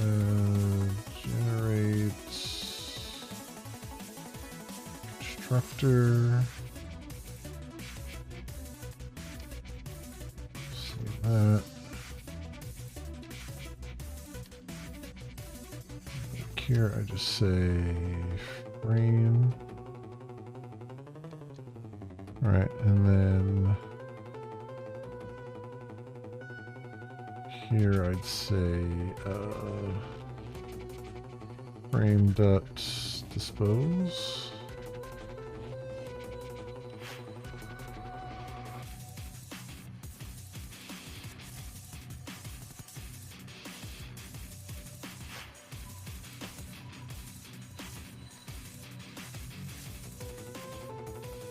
All right, well, let's see what this does. If I go file, exit.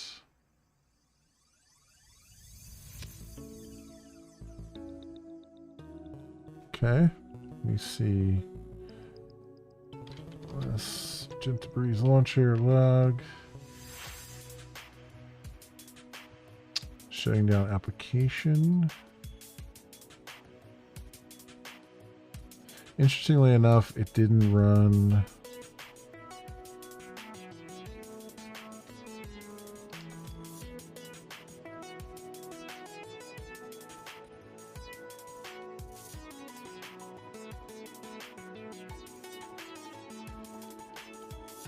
That was my grep. Okay.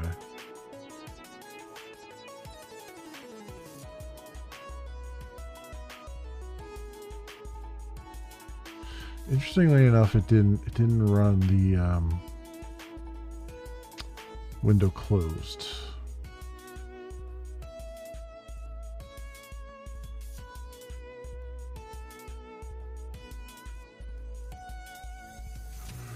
But that is likely because I said dispose on exit, or exit application, right? Exit on close, which I'm fine with because I don't think there's anything I need to do after the windows are closed. Like, as it's closing, I want to do stuff. So I think this is okay because I could set this to like do nothing, and then manually call system exit 0, I guess. But I don't see a need to do that. So that's fine.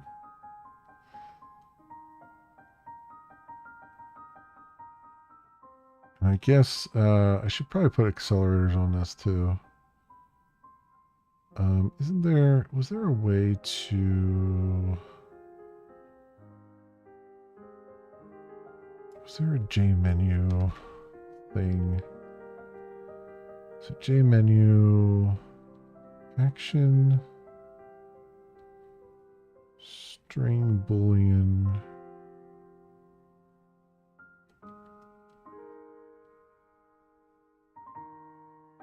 Can the menu be torn off? Not yet implemented. I love that. It's probably said not yet implemented for 20 years at this point. Yeah, I think I have to do...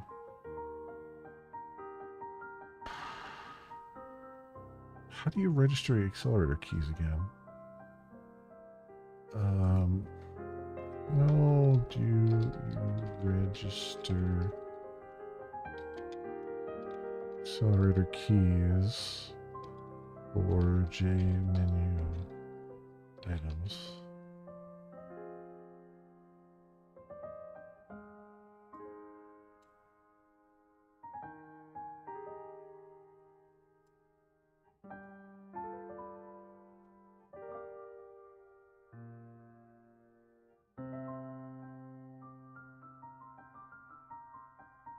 I think it's died.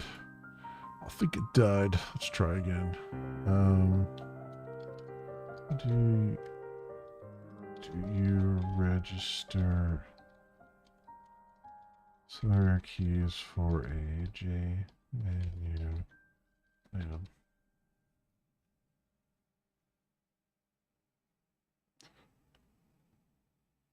Oh, you use set accelerator keystroke.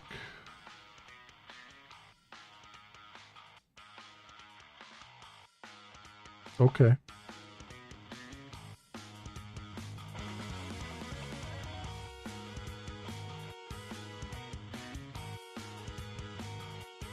Control E. Oh, but the accelerator is... Oh, right. Accelerator is hotkey. Which is not exactly what I had in mind, but it is something that would be good to have.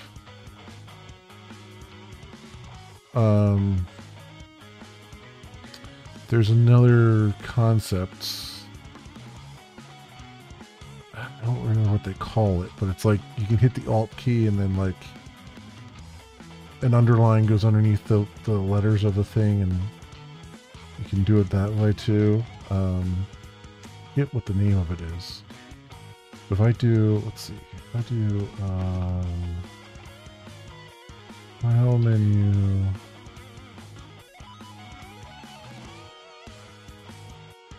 focus listener? No. These are listeners.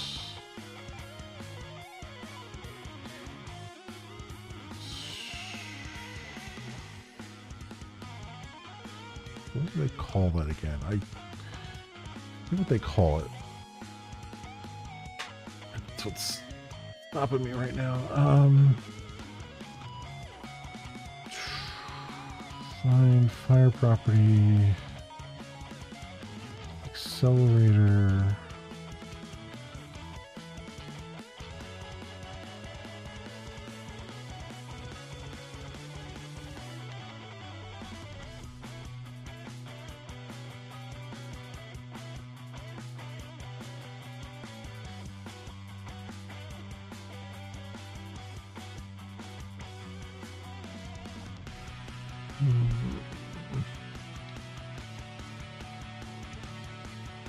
Registered keystrokes. No.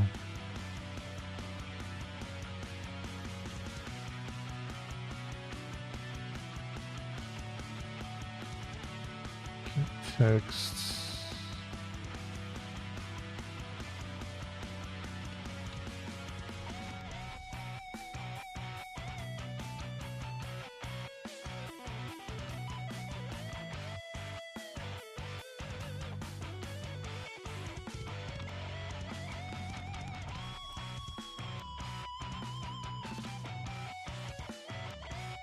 Huh. Keyboard action? Register keyboard action. That's obsolete.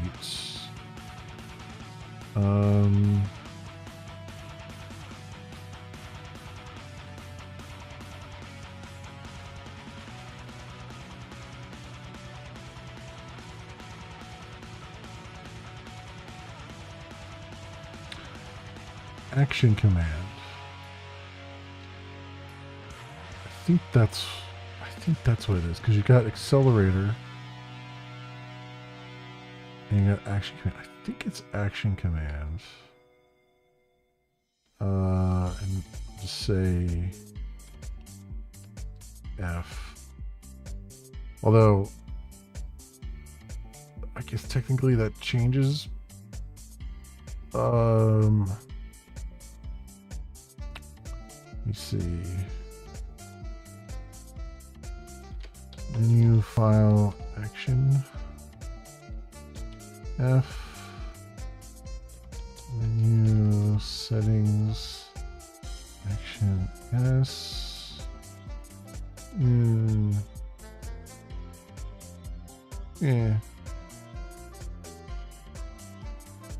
Menu, help, action.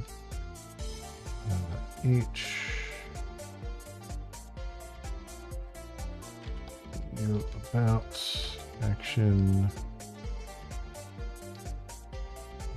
A. Menu, exit, action, X.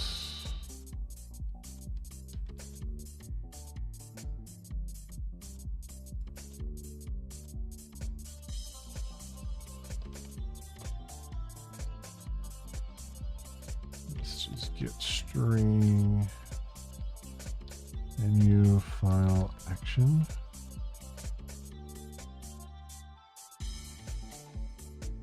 All right, and then for exit,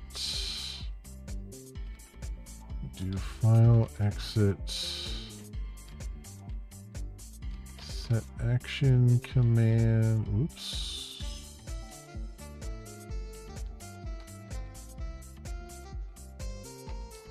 Action command, messages, get string, menu,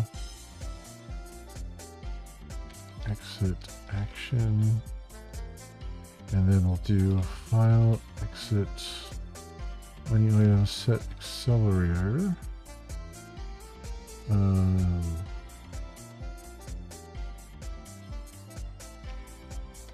New keystroke.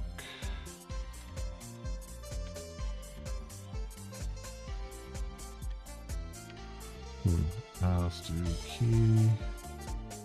Stroke.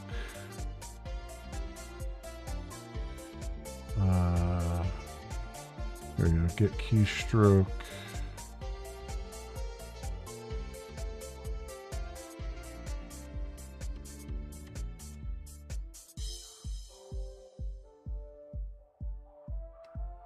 keystroke character dot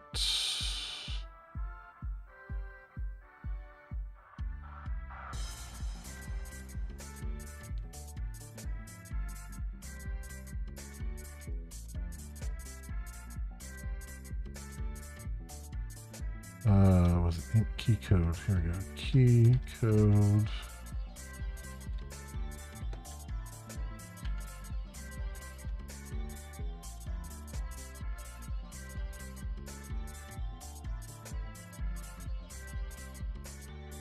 Keystroke dot.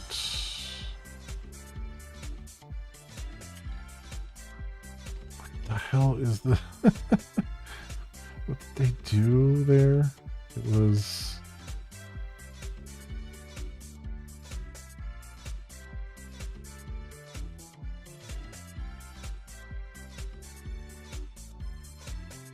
Key event.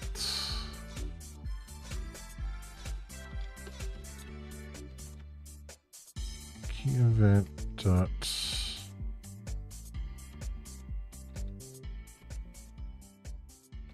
VK E. Okay. Virtual key, I guess. That's what that stands for, I guess. And then event dot control mask. Ooh, it doesn't like that. That is deprecated. Since version 9.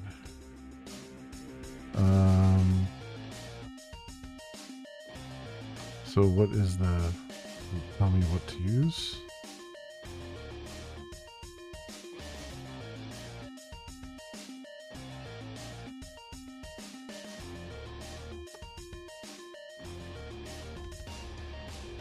I think it's key events.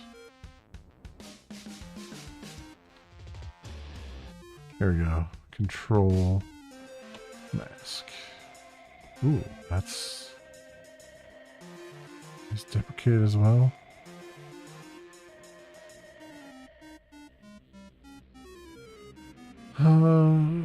For key press to key release events.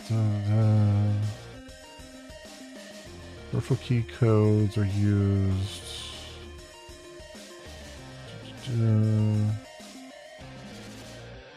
Repeat.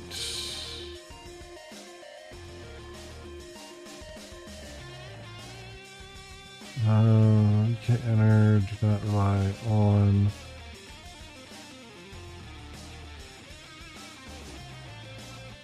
Platforms to reserve the right to change these values.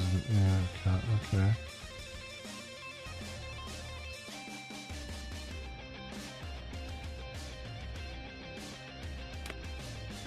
How do you do the key masks now?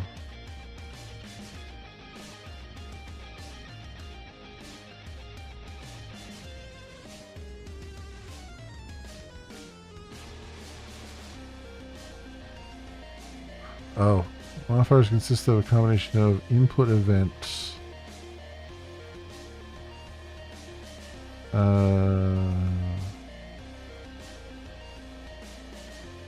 Modifiers can also be used, but they're mapped down. Okay.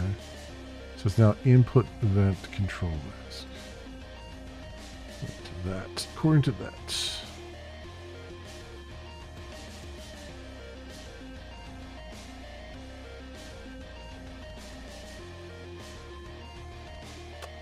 Or not. Control down mask. There we go. They even deprecated that. They're like, screw it, just change your stuff. Okay.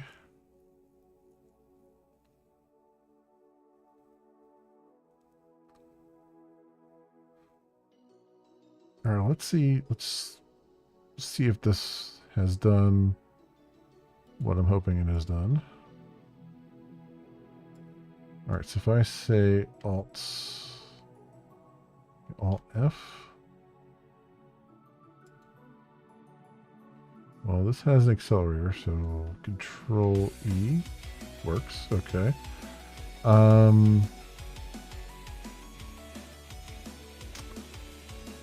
action command for this button.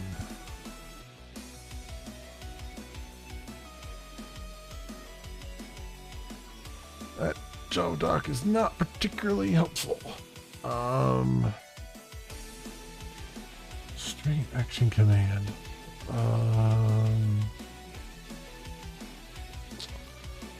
Let me see. Java swing action command.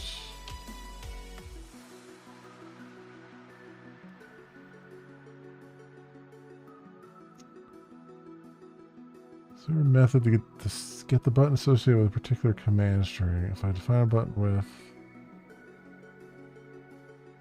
toggle. Okay, no. So that's just something that came from the button then. Swing menu.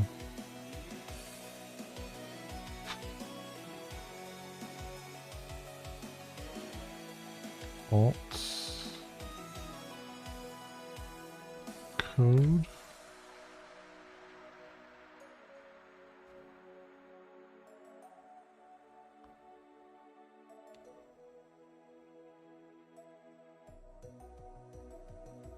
Menu mnemonic. Set mnemonic for menu items.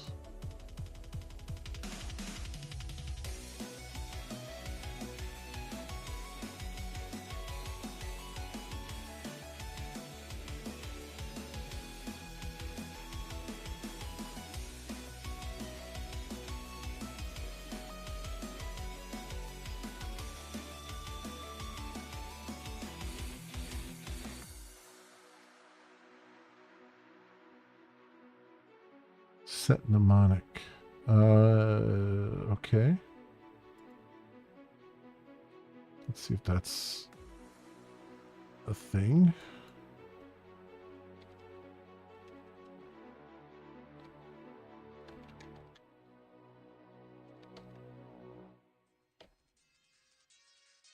Set mnemonic.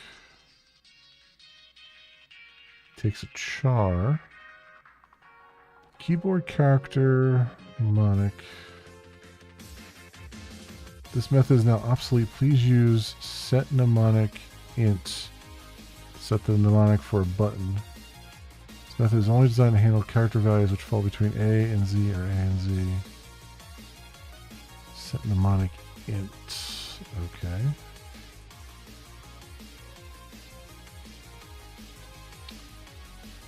Mnemonic must correspond to a single key on a keyboard and should be specified using one of the VX or VK key codes and key events. Okay.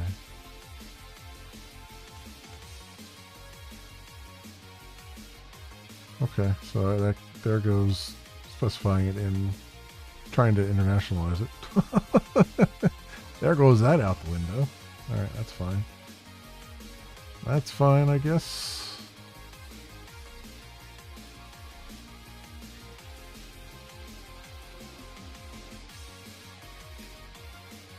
Whatever.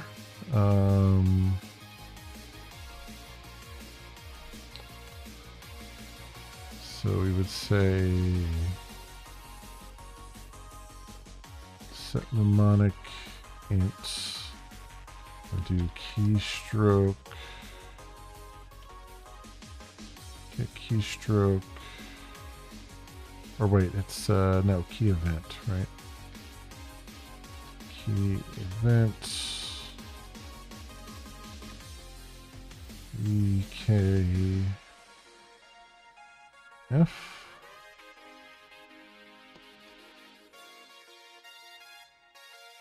Alright, let's try that. Wait a minute, this is the wrong, that's the wrong one. VKX and here it would be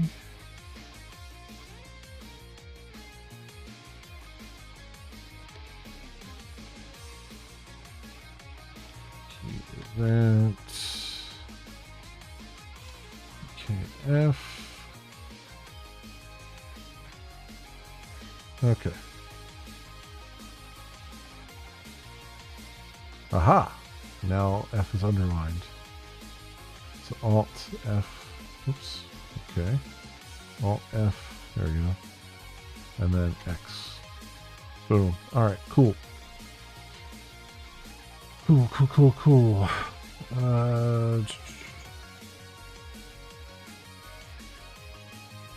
gotta set that on the other ones here. So let's go. Let's file menu, settings menu. Let's do settings menu. Dot set mnemonic. Key events. VKS. Go, and then help menu,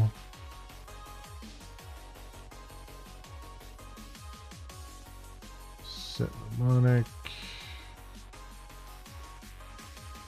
key event, VKH, and help about.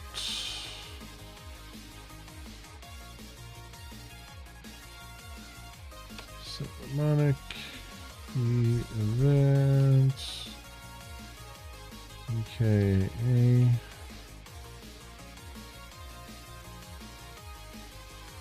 Alright, so that should now give me, hey, hello, welcome on in. How are you doing, sir? How are you doing? Alright, so now all my menus have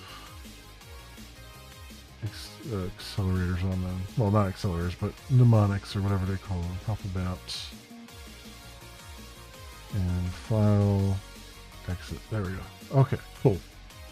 Cool, so that's working.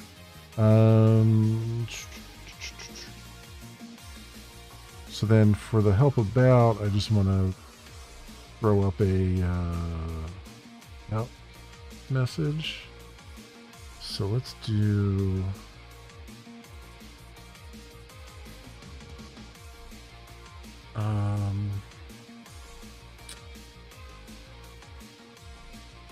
do J modal paint. I'm good. I am good. No complaints. It's been an interesting day. Technologically, it's been an interesting day. I got, along with several others in the company, got hit with the CrowdStrike nonsense this morning. I was joking with my boss. I said, I hopped on the treadmill for 45 minutes and was all sweaty, and I jumped in the shower to get clean, and then I come back in to see my computer rebooting constantly and blue screening, and spent the last 45 minutes fixing that, and now I'm sweating again. That was a thing. That was a thing this morning. That was interesting and fun. But you know, hey, my day was not nearly as bad as others regarding that, because there was planes grounded and all kinds of stuff. So I was able to fix myself, but that was a thing. But yeah, no, it's been good. It's been a good Friday. All in all, interestingly enough, like I didn't realize when I was fixing it, I didn't realize that it was a much larger issue. Because corporate IT messes up our laptops all the time. So I just assumed it was just us, and then I started seeing the messages rolling in, like over Twitter and all that stuff, of like how large of an event this was. And then without even thinking, I was like, well, I have an appointment at 11:30 to go to get my, blood tests. and I went over to get my blood drawn, and they're like, and it's very, very empty. I'm like, wow, this place is usually jumping. I'm like, what's going on here? And I go in there, and they're like, yeah, all of our systems are down. And I said, well, I'm just getting like routine lab work. And they're like, okay, let's see if we could do something about that, because they were turning a lot of people away. And I went in, and they said, oh, you know, we found some in the closet. We found some old paper forms you can fill out, and you fill out all your, you know, it was one of those tri forms. It has like the, you know, three pieces of paper with the ink between them, you know, ink pages between them. And they're like, yeah, we'll just fill this out with all your information and your insurance and stuff, and then we'll draw your blood, and then we'll get it all into the system once the system comes back up. It's like, okay. So that was interesting to see, just like, because I was sitting in the area where they're drawing the blood, and it was, their computers were doing the same thing. They were just rebooting constantly and everything. It was a sight to behold, no doubt. But yeah, that was a thing. Luckily, though, I mean, a positive note from that, they didn't butcher me. Like, the woman that drew my blood, like, she got it on the first try. Like, usually it's like trying to get blood from a stone when they try to draw from me, but today it was like very simple. Like, she drew the blood first stab, got it, and didn't have to go digging around, and got the 2 vials, and then I didn't even, like, I barely even bled even from it. Like, you know, she put taped a gauze over it, and I took, like, got home. It only takes me like 5 minutes away. I got home and put the gauze off, and wasn't even bleeding. It was just like, just a little tiny bit of blood on the gauze, and that was it. I was like, man, how do I get that? How do I get that service? How do I get that service more often? That was great. Because the last time I was there, they had to stab me 3 times on both arms, and I was black and blue for freaking 2 weeks from that. It was crazy. So I'm going in thinking like, oh, this is going to be another one. It's like, nope. Bing, bam, boom, done. It's like, oh, this works.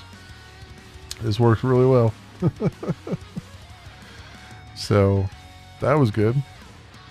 That was good stuff. But yeah, no, it's been a good day. All everything considered, everything going on. So no complaints from me. How's stuff going with you? I know you got a lot going on. I saw like your latest update on Discord, so can't wait for you to get back into the swing of things next week, because it's been slim pickings as far as like having a Twitch stream going in the background while I'm doing work. I mean, there's some out there, but it's been I find myself jumping around a lot more than just being able to stay on one. So plans for the weekend, yeah, tomorrow I gotta go down to my brother's. We gotta take care of some things. Next week's gonna be like super busy because I have a follow-up with the pulmonary doctor, which is like a routine follow-up that you're required to have when you go onto a CPAP machine. So they'll just have a little follow-up there. I don't expect anything earth-shattering to come out of that. I think my numbers are steadily going down. Like the number of events that I'm having is steadily going down. So I think that'll be fine. They might want to tweak something, whatever. So not too concerned about that. But then like uh Tuesday night and then Wednesday morning I have a funeral to attend. So that's going to be a thing. I don't expect any. It's not going to be a. I don't expect any problems. And I'm not like. It's not a. It was not unexpected. Like we had plenty of time to prepare for it. Because I've mentioned, I think I've mentioned before in passing that my dad had dementia, and he's had dementia for a couple years, and he's kind of been on a slow decline, and he finally passed away a couple weeks ago, because we had to put it on hold because, you know, just to try to get a time when we can all attend. So I have to kind of, we're dealing with that next week, so it's going to be like a busy week, beginning of week, and then I can finally get back to like some normalcy after that. It's not like a huge thing. Like I said, it was very apparent that it was happening. Like he had stopped eating and like getting out of bed and stuff for a couple weeks leading up to it, and you know, the like nurses were like, yeah, this is, you know, he's getting ready to shuffle off the mortal coil. So we had plenty of time to like, you know, prepare for it and stuff. So it's not, if anything, it's more a relief than anything else, because dementia is like, I know a lot of diseases are bad. Like there's no good disease. And they all have their crappy aspects to them, but dementia in particular is the worst to see, because like he just was not the same person by the end of it. You know what I mean? Like he was just kind of a shade of his former self, you know? This was a guy that was very, like, for the most part, happy-go-lucky and everything else, and he liked reading and he liked watching sports and everything, and then it got to a point where he couldn't read any books because he couldn't concentrate, and he couldn't watch any sports on TV because, or he did, but it was like, it was just a blank stare, you know? Luckily he didn't really forget anybody. He got a little bit jumbled up as far as like, you know, people's names and stuff, and who is part of whom, kind of a thing, but he otherwise recognized everybody still. He was 90. He was 90 years old. So he had, you know, this was this was a man who lived his life. Like there was no tragedy there. You know what I mean? Like he'd been around. He was definitely an old man.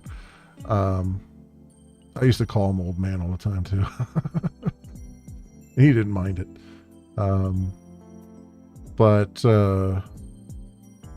Yeah, so just kind of getting all that together, and all that stuff. So that's not been too bad or anything. I mean, I haven't had to do anything. My brother's been taking care of everything. So, but we do have to like coordinate something.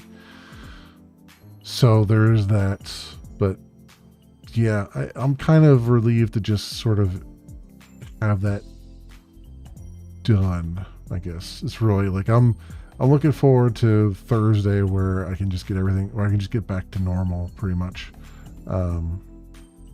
Is what I'm looking for there, because it's just like, you know, I don't have to run around anymore or anything like that. I don't have to worry about,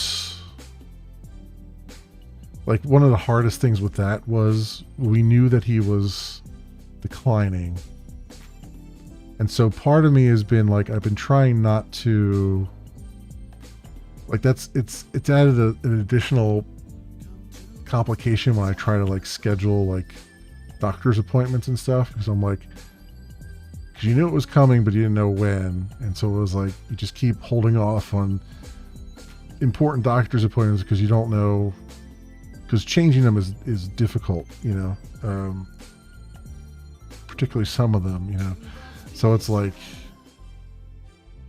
you don't know when you can plan anything or anything else. And now that it's kind of done, I can, you know, schedule all this stuff that's remaining and just kind of work with it from there. And I've been and all this year, I've been like holding off on I've been trying to take as a minimal amount of days off from work, because between that and my health stuff, I've been trying to like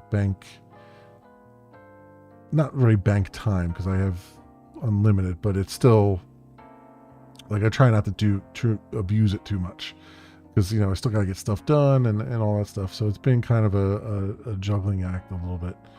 And now that's one more thing that's kind of, you know, run its course, I can sort of plan a little bit better, hopefully, for all that. But yeah, he was 90. He would have been 91 in October.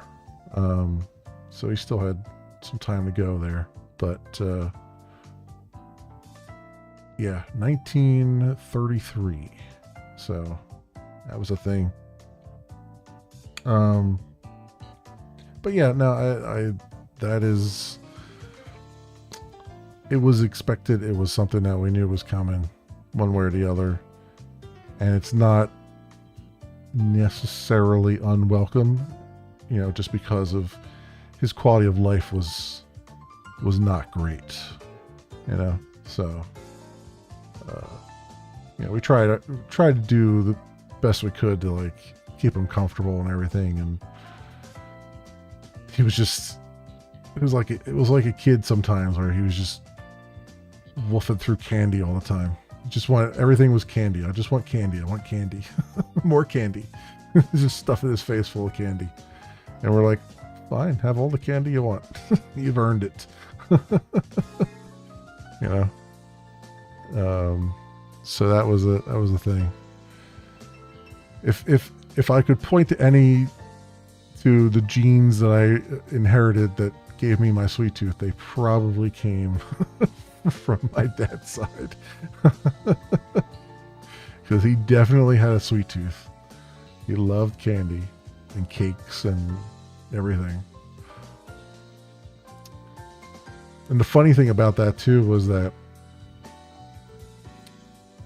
my mom always tried to keep like tasty cakes and stuff in the you know, in stock in the house, which was hard when you have 3 boys and a husband that has a sweet tooth. It's hard to keep anything in stock in the house for any length of time. And so like between all of us, we were going through the candy and the cakes so quickly that she thought, oh, I'll slow it down a bit by like putting, you know, the yodels and the tasty cakes and all that stuff like in the freezer. She thought, oh, I'll put them in the freezer and then they won't go through them quite as fast. And it turns out that all that stuff tastes even better frozen. And so we ended up going through it even faster. So that was that was one of those hilarious like things that happens when you're just trying to like, you know, make it so that everybody can partake in the sweets. But yeah, that's where we're at. I mean, and I'm fine. I'll be taking off work obviously for that stuff, but like otherwise it's been kind of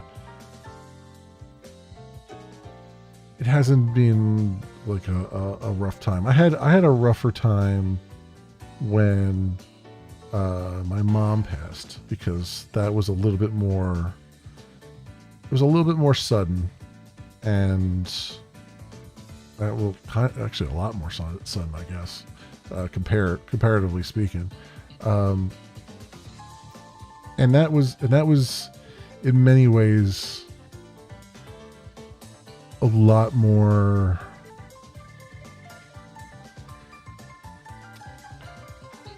I'm going to use the word tragic, but I mean, it's just because I don't know any other word I could use. In that her health complications came into play just because of poor decision making, right? Like in many ways, she was kind of a victim of like the opioid stuff in some ways, you know. So it was like, you know, I will never forget the look on the doctor's face when these were things that were prescribed to her. But I'll never forget the look on the doctor's face when we finally got her away from her normal family doctor and we took her to a new doctor. And I was sitting there with them, and the doctor was asking her about her medications, and she listed them off. And the doctor pointed to one of the medications, and I don't remember which one. She says, "How long have you been taking that?" And my mom said, "Oh, I've been taking that for 25 years." And I've never seen a doctor's jaw hit the floor before. Like, the doctor was shocked. She just said, she looked at me, and I just kind of shook my head. Yeah, that's what's happened. And she just turned to my mom. She's like, "You're not supposed to take that for longer than 6 months. You've been taking it for 25 years. Like, yep. And it's just like, and it was, she never, as many times as I tried to, both me and my brothers tried to like tell her, like, we kept telling her, like, please get a second opinion on this. Please talk to another doctor and see if you need to be on these medications. Because she was taking like a dozen medications at one point. She did reduce it a little bit, but like there were pain medications and stuff that she was taking, and we're just like, please get a second opinion on this. And she just never would, because to her, finding a doctor was a very difficult event for her, because she needed to find just the right doctor, you know, and I can understand it, you know, from, you know, doctors can be pretty cruel to women in particular, whether intentionally or otherwise. And so they have to spend a lot more time finding a good doctor that will listen to them and not just brush off their symptoms and stuff. And I get that that's a difficult thing, but like, all she really needed a doctor, like, she needed that doctor to tell her that, a new doctor to tell her that, you know, 20 years prior, be like, this is only for 6 months, don't take it longer than that, you know, because that really wrecked her. Like, that just, like, she ended up having dialysis, which is you wouldn't think that it would be a very painful thing until you kind of realize what dialysis actually does. And one of the things that it does is, I mean, it's not discriminate. It doesn't discriminate what it cleans out of your blood. Like, it cleans your blood. It cleans everything out of your blood, including all of the pain medication, right? So a lot of the pain that you're experiencing from dialysis is because it's flushing out the pain medication, right? And your pain tolerance is a lot lower now because you've been on pain medication for decades. And something that, you know, one of us might kind of brush off as like a minor pain is probably agonizing. And yeah, that was she died in a lot of pain. And that was a wake-up event for me too, because I was like, I had a suspicion that like she was on stuff that she didn't need to be on, but she was just taking the doctor's word for it. And who knows, maybe the doctor didn't even know at some point. You know, but you know, I make sure now, like, I'm always asking, like, okay, how long am I supposed to be on this for?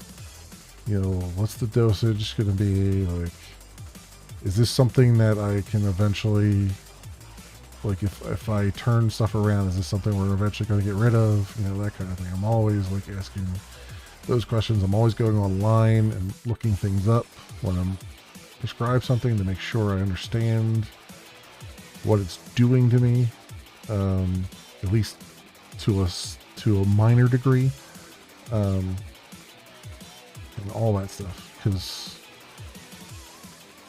you know it can be pretty if you're completely trusting.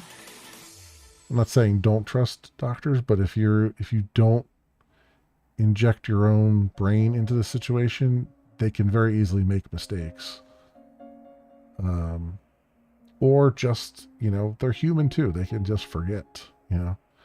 You can say, hey, at any point in time, you know, she could have told her doctor, like, hey, I'm on this thing. I've been on this painkiller for, you know, X number of years. Is this correct? You know, and maybe he would have been shocked that she was still on it. Maybe he would have thought that she was off of it. I don't know. But it's all that stuff is just it's crazy.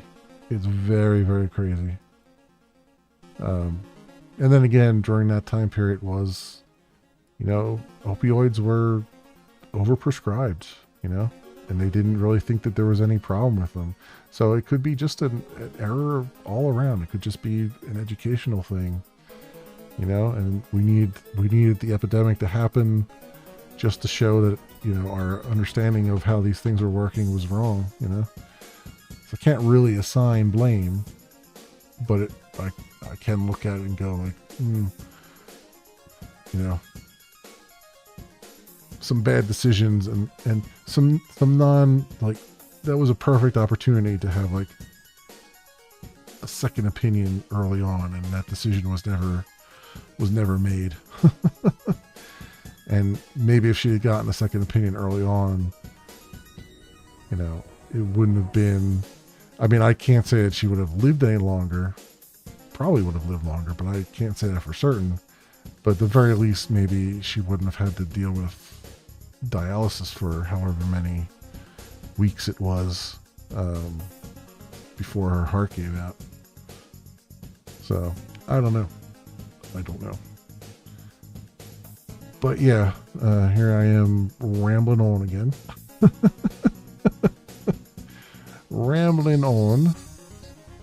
But I'm glad you're doing good, dude. And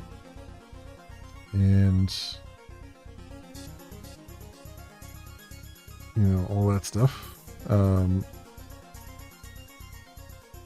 Hopefully you can get back to, I mean, I'm looking to get back to some normalcy, you know, off stream. Hopefully you can get back to normalcy both off and on. Now that you're out of the Twitch doghouse.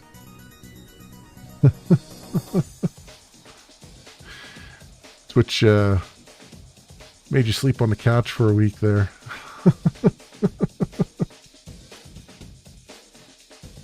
So hopefully you can get back in the swing of things.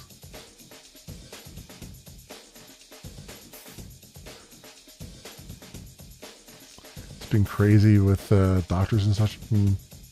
Well, I can imagine. Yeah. I mean, I still have to figure out what's going on with my legs too. But I've been exercising every day, and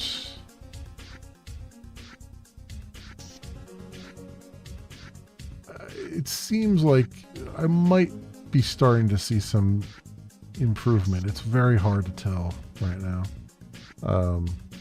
But I might be starting to see a little bit of improvement. It's just very, very subtle at the moment. Soon you're missing the hell out of everyone? Yeah, I'd imagine. I can imagine.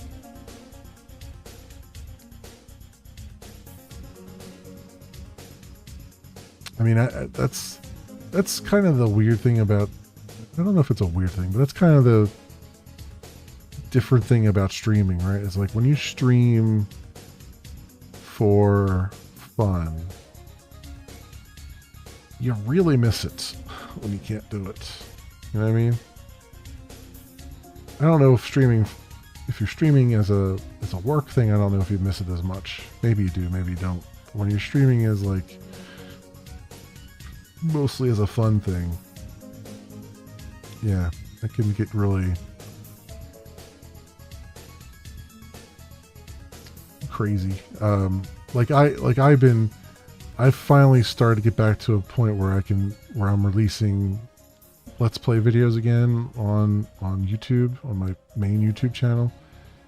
And it feels good to finally get some of that back in, because I kind of really lost it for a while there.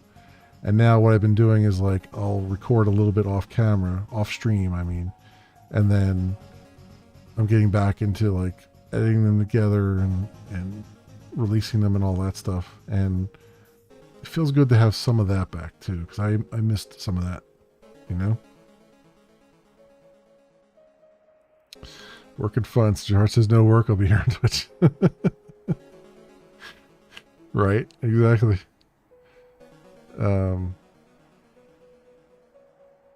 So yeah, it's like, it's one of those things, you really enjoy it. I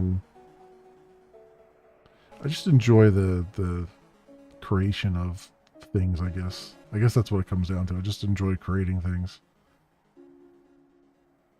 Whether it's writing code or making videos, regardless of whether they're seen or not, you know. How many I had at one point in time, I have to look again, but I remember years ago celebrating like 1,000 video uploads. And I have no idea how many I have up there now.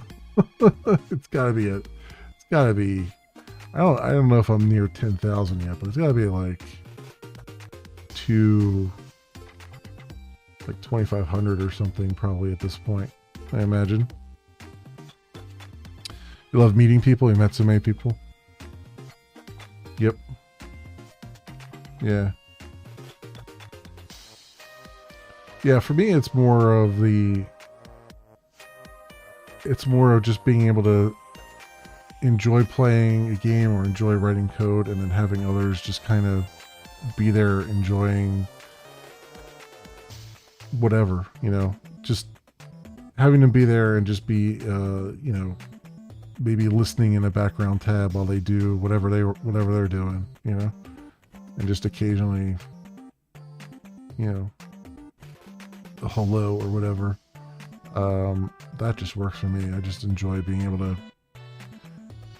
kind of set up the virtual couch and just do my thing whenever I can. Saw the channel. I've been putting so much work on YouTube. I mean, I took a long break from the YouTube stuff. I mean, was it a long break? I guess it was since like maybe middle of last year.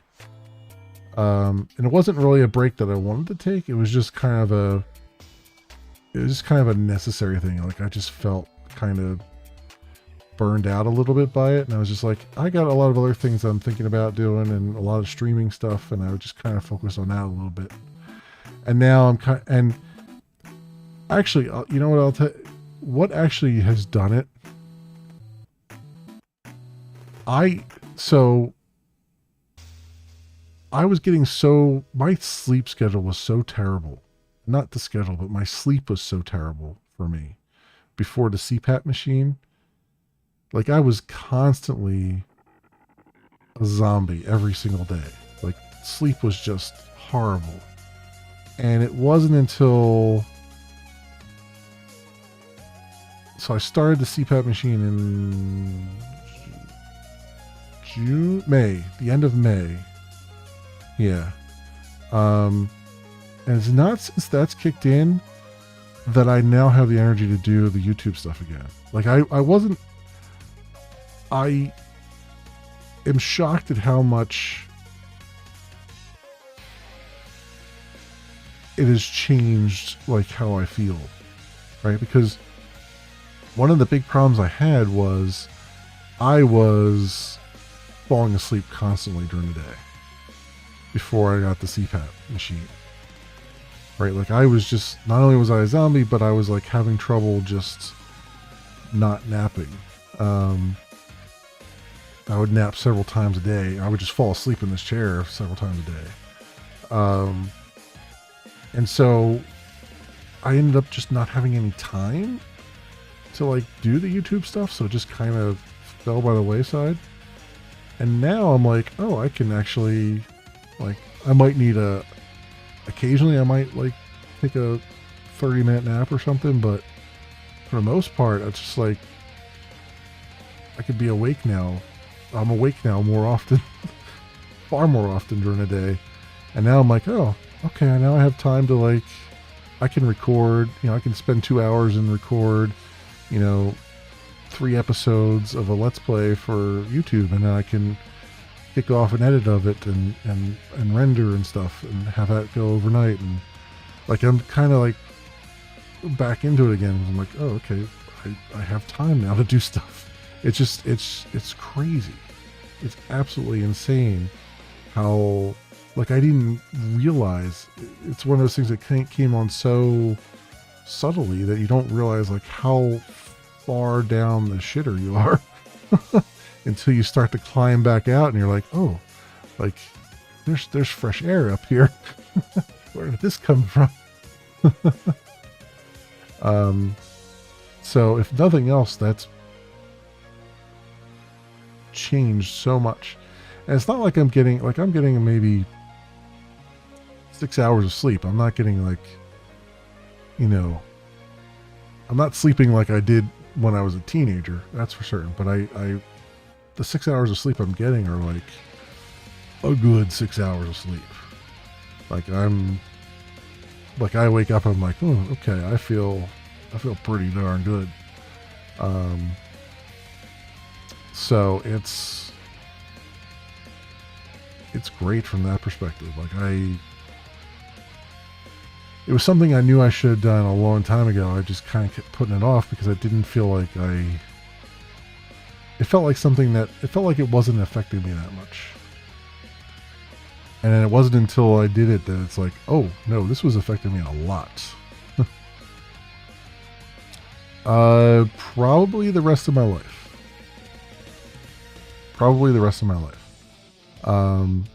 Which I'm okay with.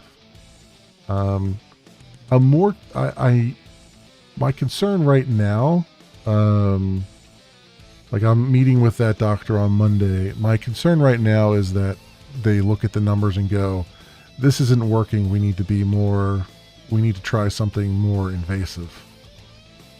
And that's my only concern. Is, like, I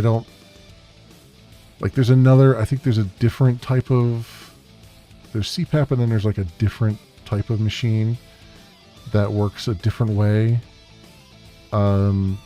Which is from my understanding, is a little bit more invasive. And then there's straight up surgery. And I'm hoping that my numbers are good enough that they're just like, all right, we'll just do some tweaks and you'll be fine. that doctor also told me that if I think he was the one that said if I lose 10% of my weight, that I'll see a very much a difference in everything. And I am starting to lose with the exercise now. It's very slow, very, very slow, but it's starting to happen. So I'm hoping that as I start to shed some weight, that it will also improve the numbers and stuff. So yeah, it's we'll see. Like I said, my body's weird like that. Like I'll plateau for like 2 weeks straight, and then I'll wake up one day and be like 10 pounds lighter. It's just such a weird phenomenon. I don't know why that happens that way for me.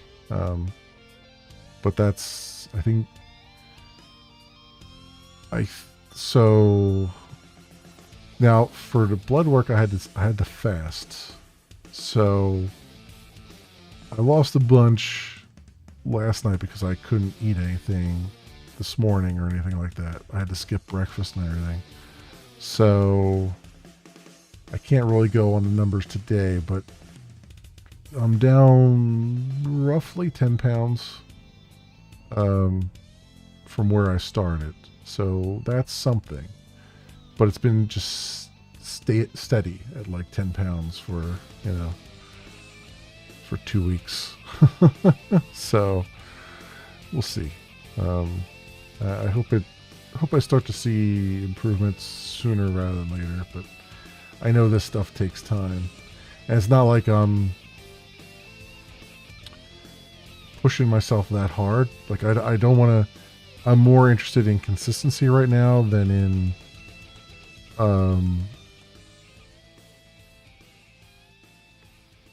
in like, what's the word, like muscle tone or whatever.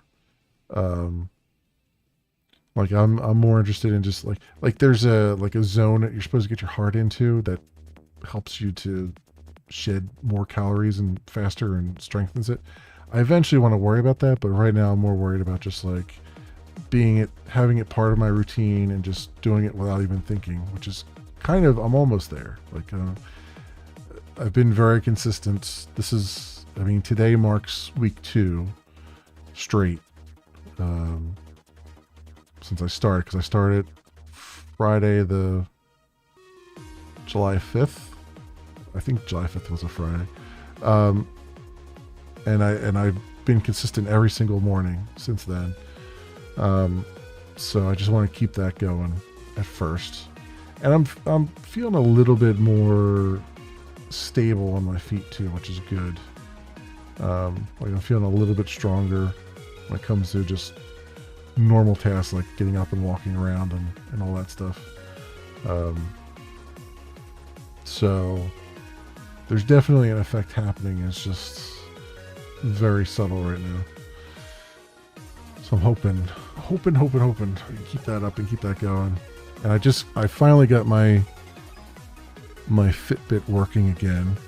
It's been forever. Like the battery had discharged, and it's been forever since I updated it, and it was just like it wasn't syncing with my phone, so I had to like remove it from the phone and then re-add it, and then let it sat there for like 25 minutes downloading updates and all that stuff. But I finally got it working again, so I'll be able to use that to track my treadmill usage and heart rate and all that stuff. So that'll be good.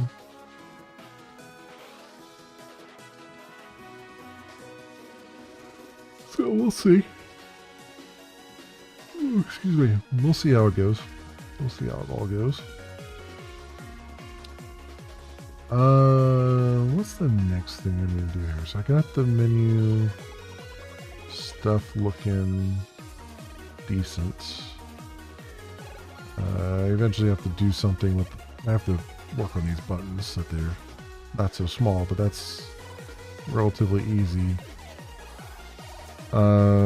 This is just temporary while I try to figure out where I load things from. I think what's going to happen is I think I'm going to pull the war file from the local and bring that into the class path, and then everything will just be in the app's class path, and then I'll just load stuff from there. And everything to do with the war file will be contained within the war file. So all the like API keys and the API key encrypted file and all that stuff will be there. Now the one thing I do have to figure out. Oh, I want to do this help about here.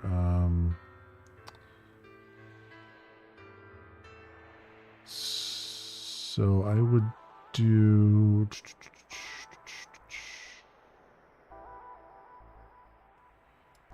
So this would be. You know what? Let's just have Copilot generate.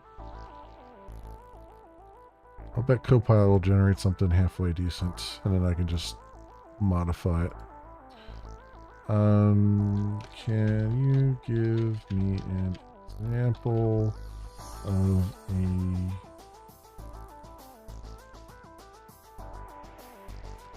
help menu about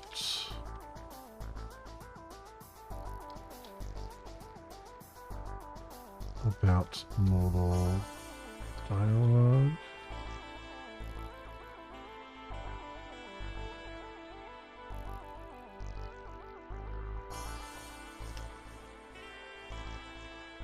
Dialogue.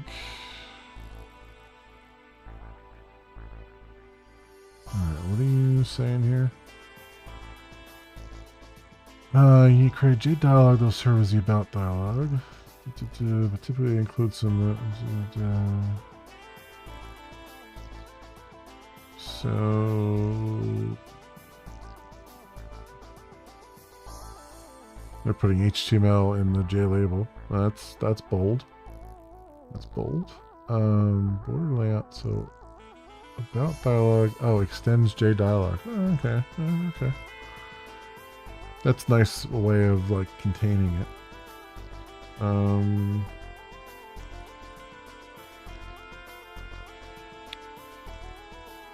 then you give it the parent. Okay. Fair enough. Init view. About dialogue. New. Okay. Action listener on. Help about dialogue. New about dialogue. Set visible. True.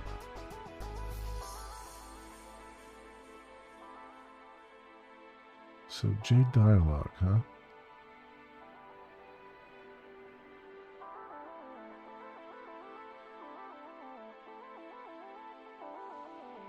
They're just adding a panel to the dialogue.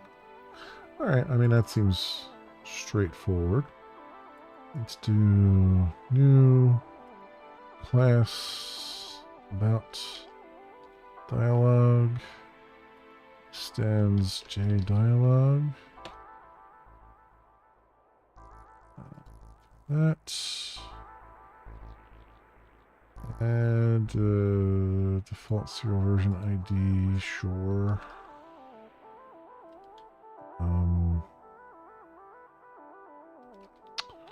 Private static final logger. We'll put a logger in here too, just for the sake of arguments.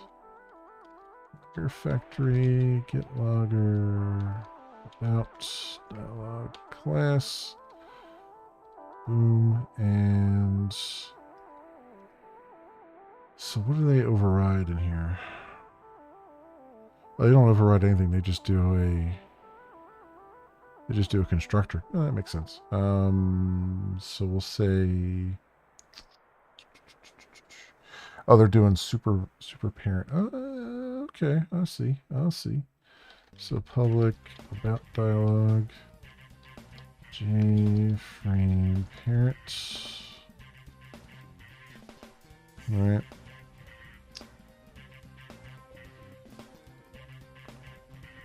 And they're just calling the super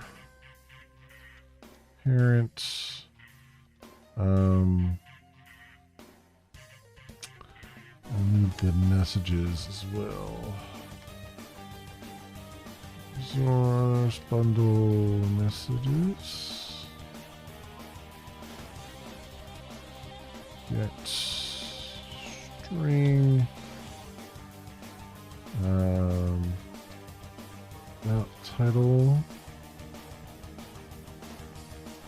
And what's the true? What's true here? Oh, modal. Modal is true. Okay, cool. Yep, that's what I'm looking for. And we'll do panel.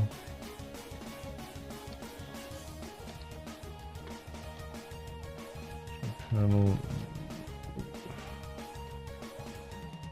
Border layouts.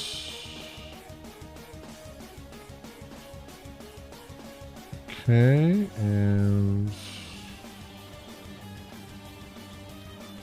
label.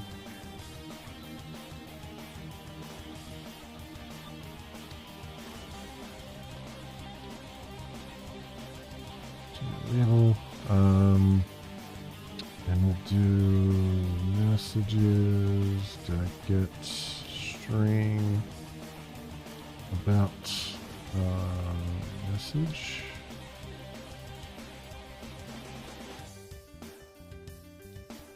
And it's just border layout dot center.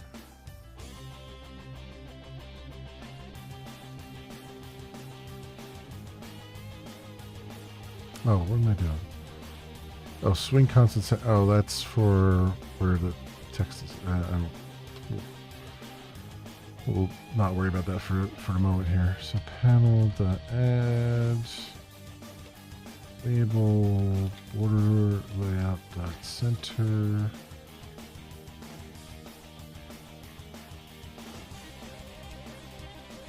Okay, get content pane. Add panel pack set location relative to parents.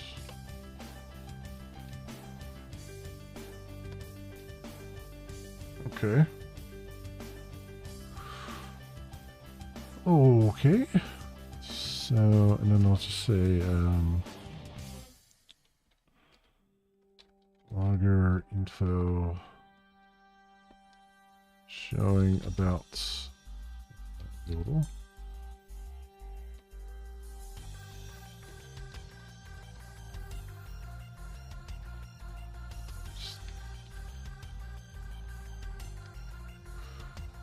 And then in the messages, we'll put about title and about message.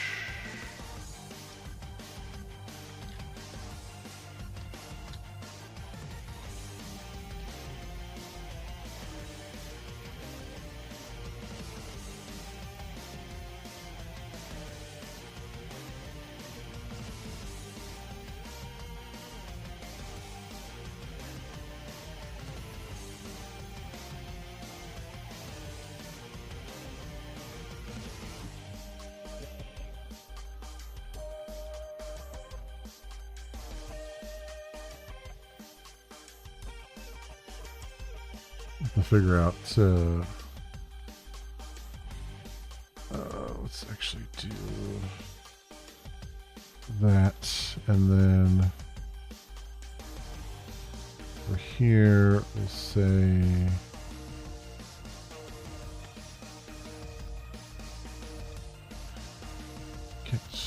get string.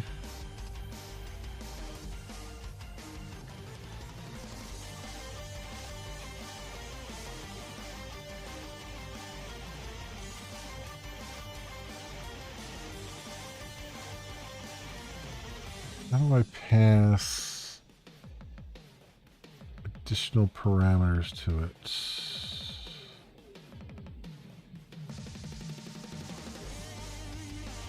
Must not be get string. It must be get something. Get string array?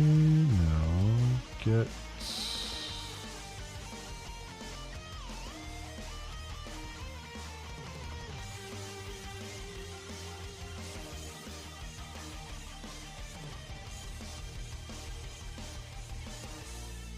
Wait.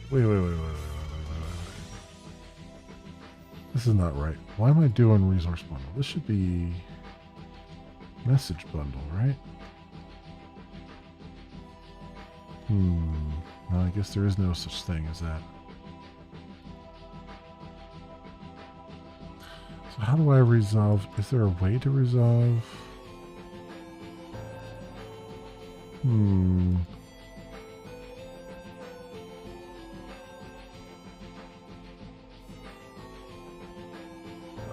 Can I resolve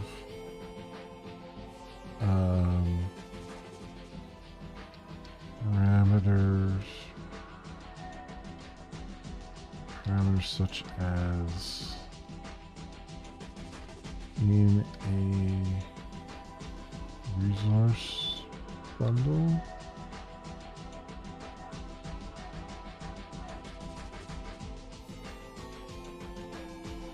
Maybe that's just a Spring thing, because it might be, because it's a message bundle in Spring, so.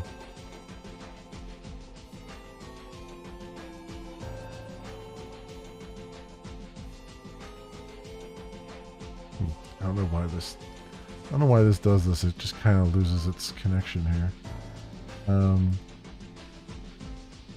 Is it possible to resolve message parameters such as in a resource bundle?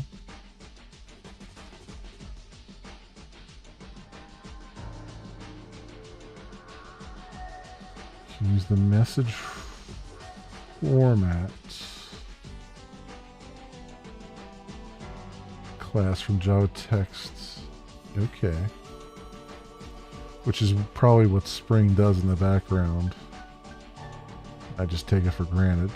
Dot message. Message R's Java. Message format apply pattern.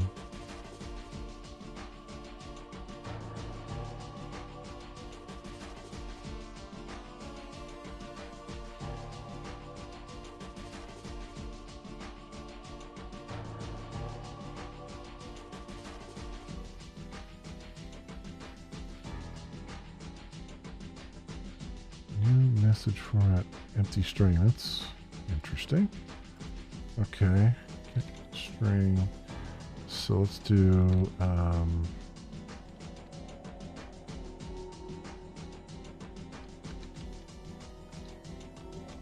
that message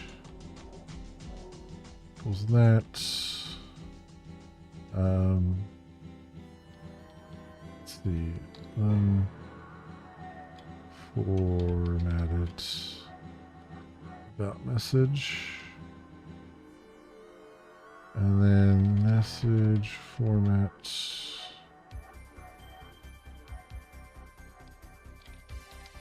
formatter, message format pattern.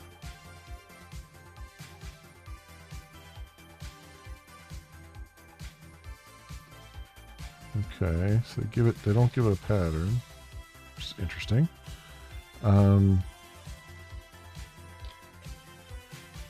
Formatter,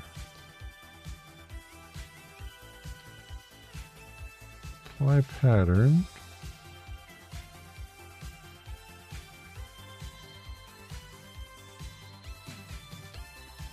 Format about message. String about message equals formatter Format. New object.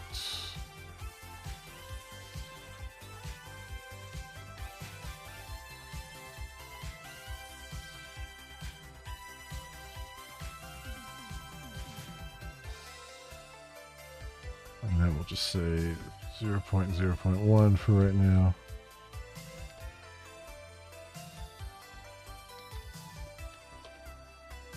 Message. All right, we'll see if that works. We'll find out in a moment, I think. Let me go to launcher, and then we'll say help about menu item dot add action listener.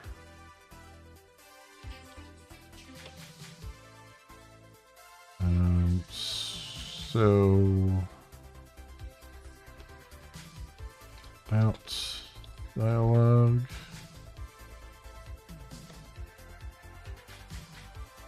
About dialogue.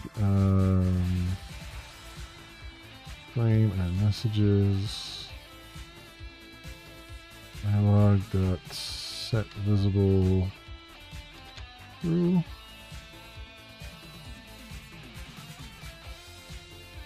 Okay, let's see if this works and what it looks like. So help about. Okay, yeah, that's working. And it is a modal, because I can't click on anything else. Have to work on the size of it, but so far so good. Let's put a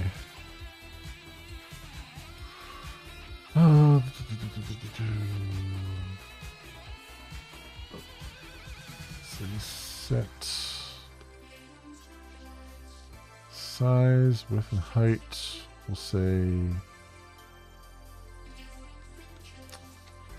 500 by 500.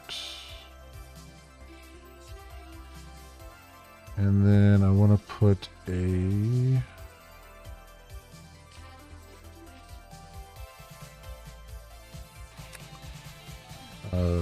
J button. OK button.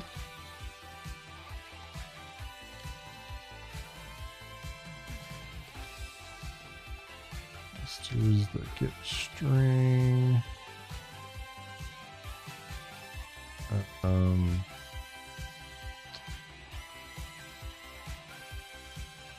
What do I call it?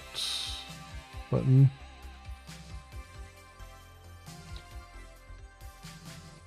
Dot OK. And I guess OK button. Add action listener. And then we'll just say this dot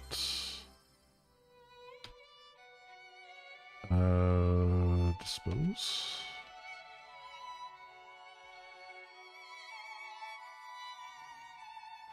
This is what I would do there. And then the OK.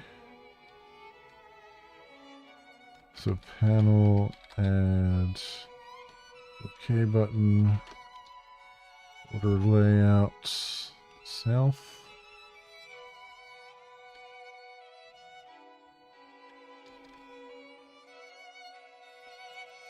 All right, let's see if that works.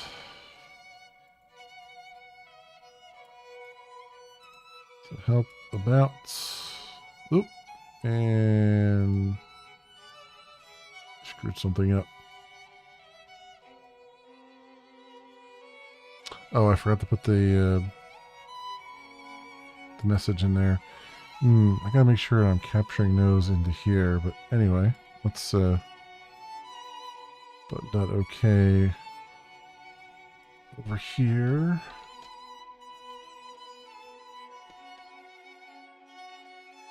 Let's try that again.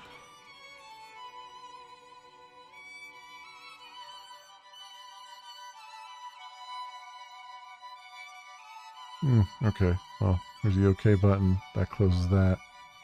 This is still active. That's good. Okay. It's logging. And then open browser. Open up the browser to Google right now. That logged as well. Cool. And then Control E to exit. Boom. All right. Cool. Well, I should probably do Control X to exit, I guess. Yeah, whatever. I can change that. In fact, you know what? Let's change that right now. Instead of E, do X, which will line up with the mnemonic as well. So run this. If I look under here, I should see Control X. Yes. So if I hit Control X, oops. Control X, no.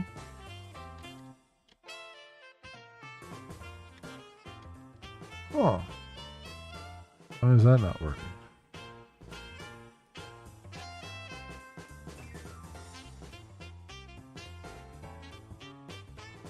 That's weird. Let's try that again.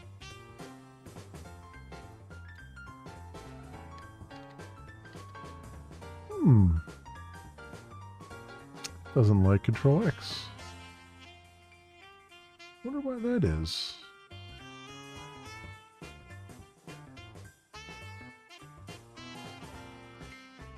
I switch this back to E. Does it work? Control E. Yeah, Control E works. Huh. That's really strange. Yeah. Oh well. I'm not that concerned about it. Okay.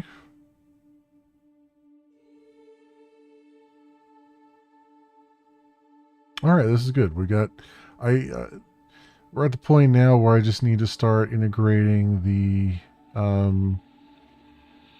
launching of the app server. And I gotta, pulling down of the war file and having that launch. I still have to figure out how we're going to do the certificates, because the installer should really install the certificates that were generated. Which is straightforward enough. I can put that as a post-install script. It's not a big deal there, but the bigger deal is I need to figure out how to package up the certificates such that I can generate them in the war file, or generate them in the war project and pull them over to this project, maybe as a zip file or something, and have them there available in this project to be able to be used. But so far so good. So far so good. Let's just commit what we got. And let's see what I got here. This is properties, not dialog. Oh, head commit change in the meantime. Okay, let's pull that down. Team pull. Okay. I'd forgotten to bring the Pendabot stuff down. Alright. Team commit.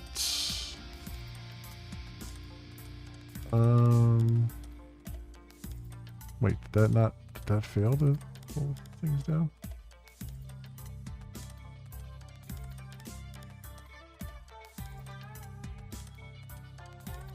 No, I'm up to date. Alright. Commit, and we'll say oh,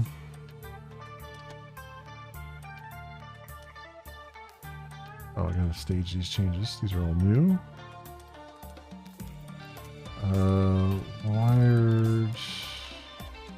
Wired up menus and buttons.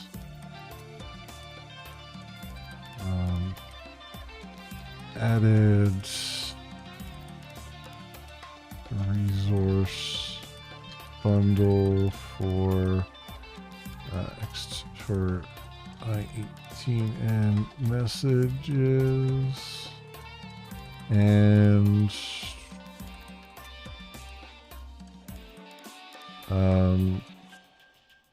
got logging panel to scroll properly and cull down to 500 lines. And that's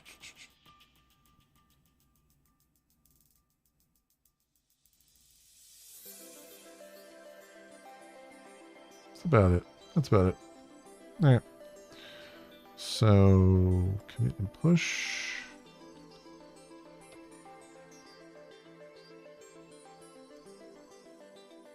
There we go. That stuff should be now out on the old GitHub. Here. There it is. Okay. And we got like pull requests out the wazoo here. Yeah, let's update all these Dependabot things. Surefire plugin, we'll merge that.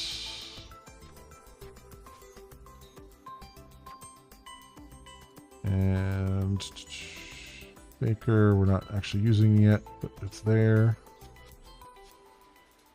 It's going to be interesting. I do want to write some JUnit tests for Swing. I don't think I've ever written JUnit tests for Swing. I'm sure there's a way to do it, but I have never done it. And Jetty. Pinoa is rebasing this PR. Oh, okay. Because there's a conflict.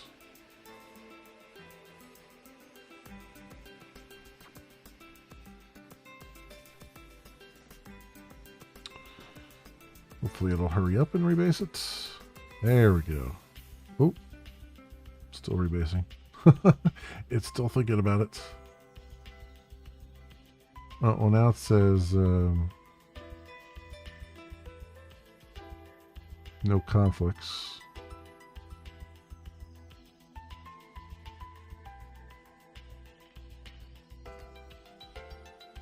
Let me just see if it will do another rebase here. Force pushed.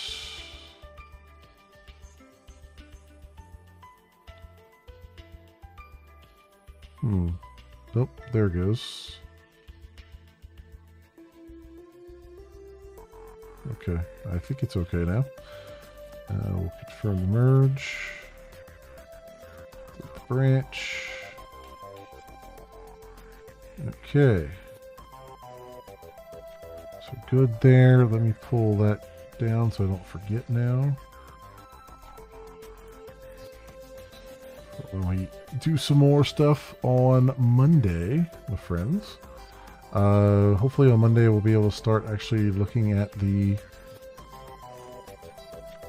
integrating Jetty, getting Jetty to fire up and feeding it the war file, and then we'll have a proper like launcher, which will be good. That'll be real good. So we got that. And then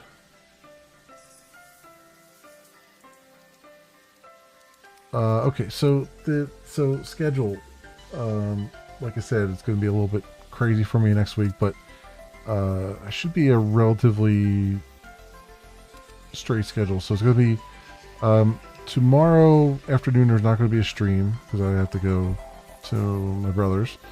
However, tomorrow night I will be doing the multiplayer stream that I normally do with Shin and Overlord Cornet. We'll probably be doing, I would imagine, some more Pal World, probably, unless they're in the mood for something else. I don't usually pick the game. I let them do whatever they're in the mood for. And Sunday is going to be a toss-up as usual. I think I'm probably going to go look at Some new games. I might look at a few new games and then also maybe jump back into Once Human. We'll see. We'll see how it goes with that. And then Monday night we'll be doing some coding, some more coding here. Tuesday night there won't be any stream because I have funeral stuff to do to attend, viewing to attend. Wednesday night we'll be probably back in Horizon Forbidden West and probably just doing some side stuff in it because that'll be the only day that I'll have to do it next week if I feel like doing it on Wednesday, which I probably will.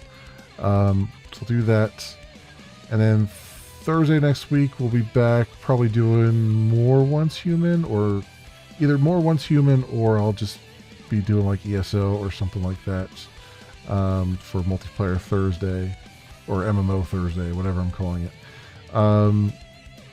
And then next Friday and Saturday should be back to normal. Should be back to coding on both those days and whatnot. So that is the schedule as I know it right now, my friends.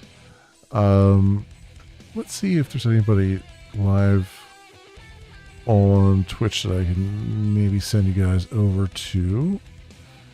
It's a little bit late, so I might not be able to catch anybody. Well, both Shin and Overlord Coronut are doing their normal Friday night shenanigans in Helldivers right now. So let me see if they are. They might be like just about shutting down too. So let me just do a little peek-see in here and see what they're up to. They're in the middle of a mission right now, so I think I have my chance to go raid them while they're in the middle of a mission. So I will do that, my friends. But otherwise, I will say thank you so much, everyone, for watching. I hope everyone has an excellent morning, afternoon, or evening, depending on what it is for you. And hope to see you back here again in the future for some more stuff that happens to suit your fancy. Until then, see you bye.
Got Gainom.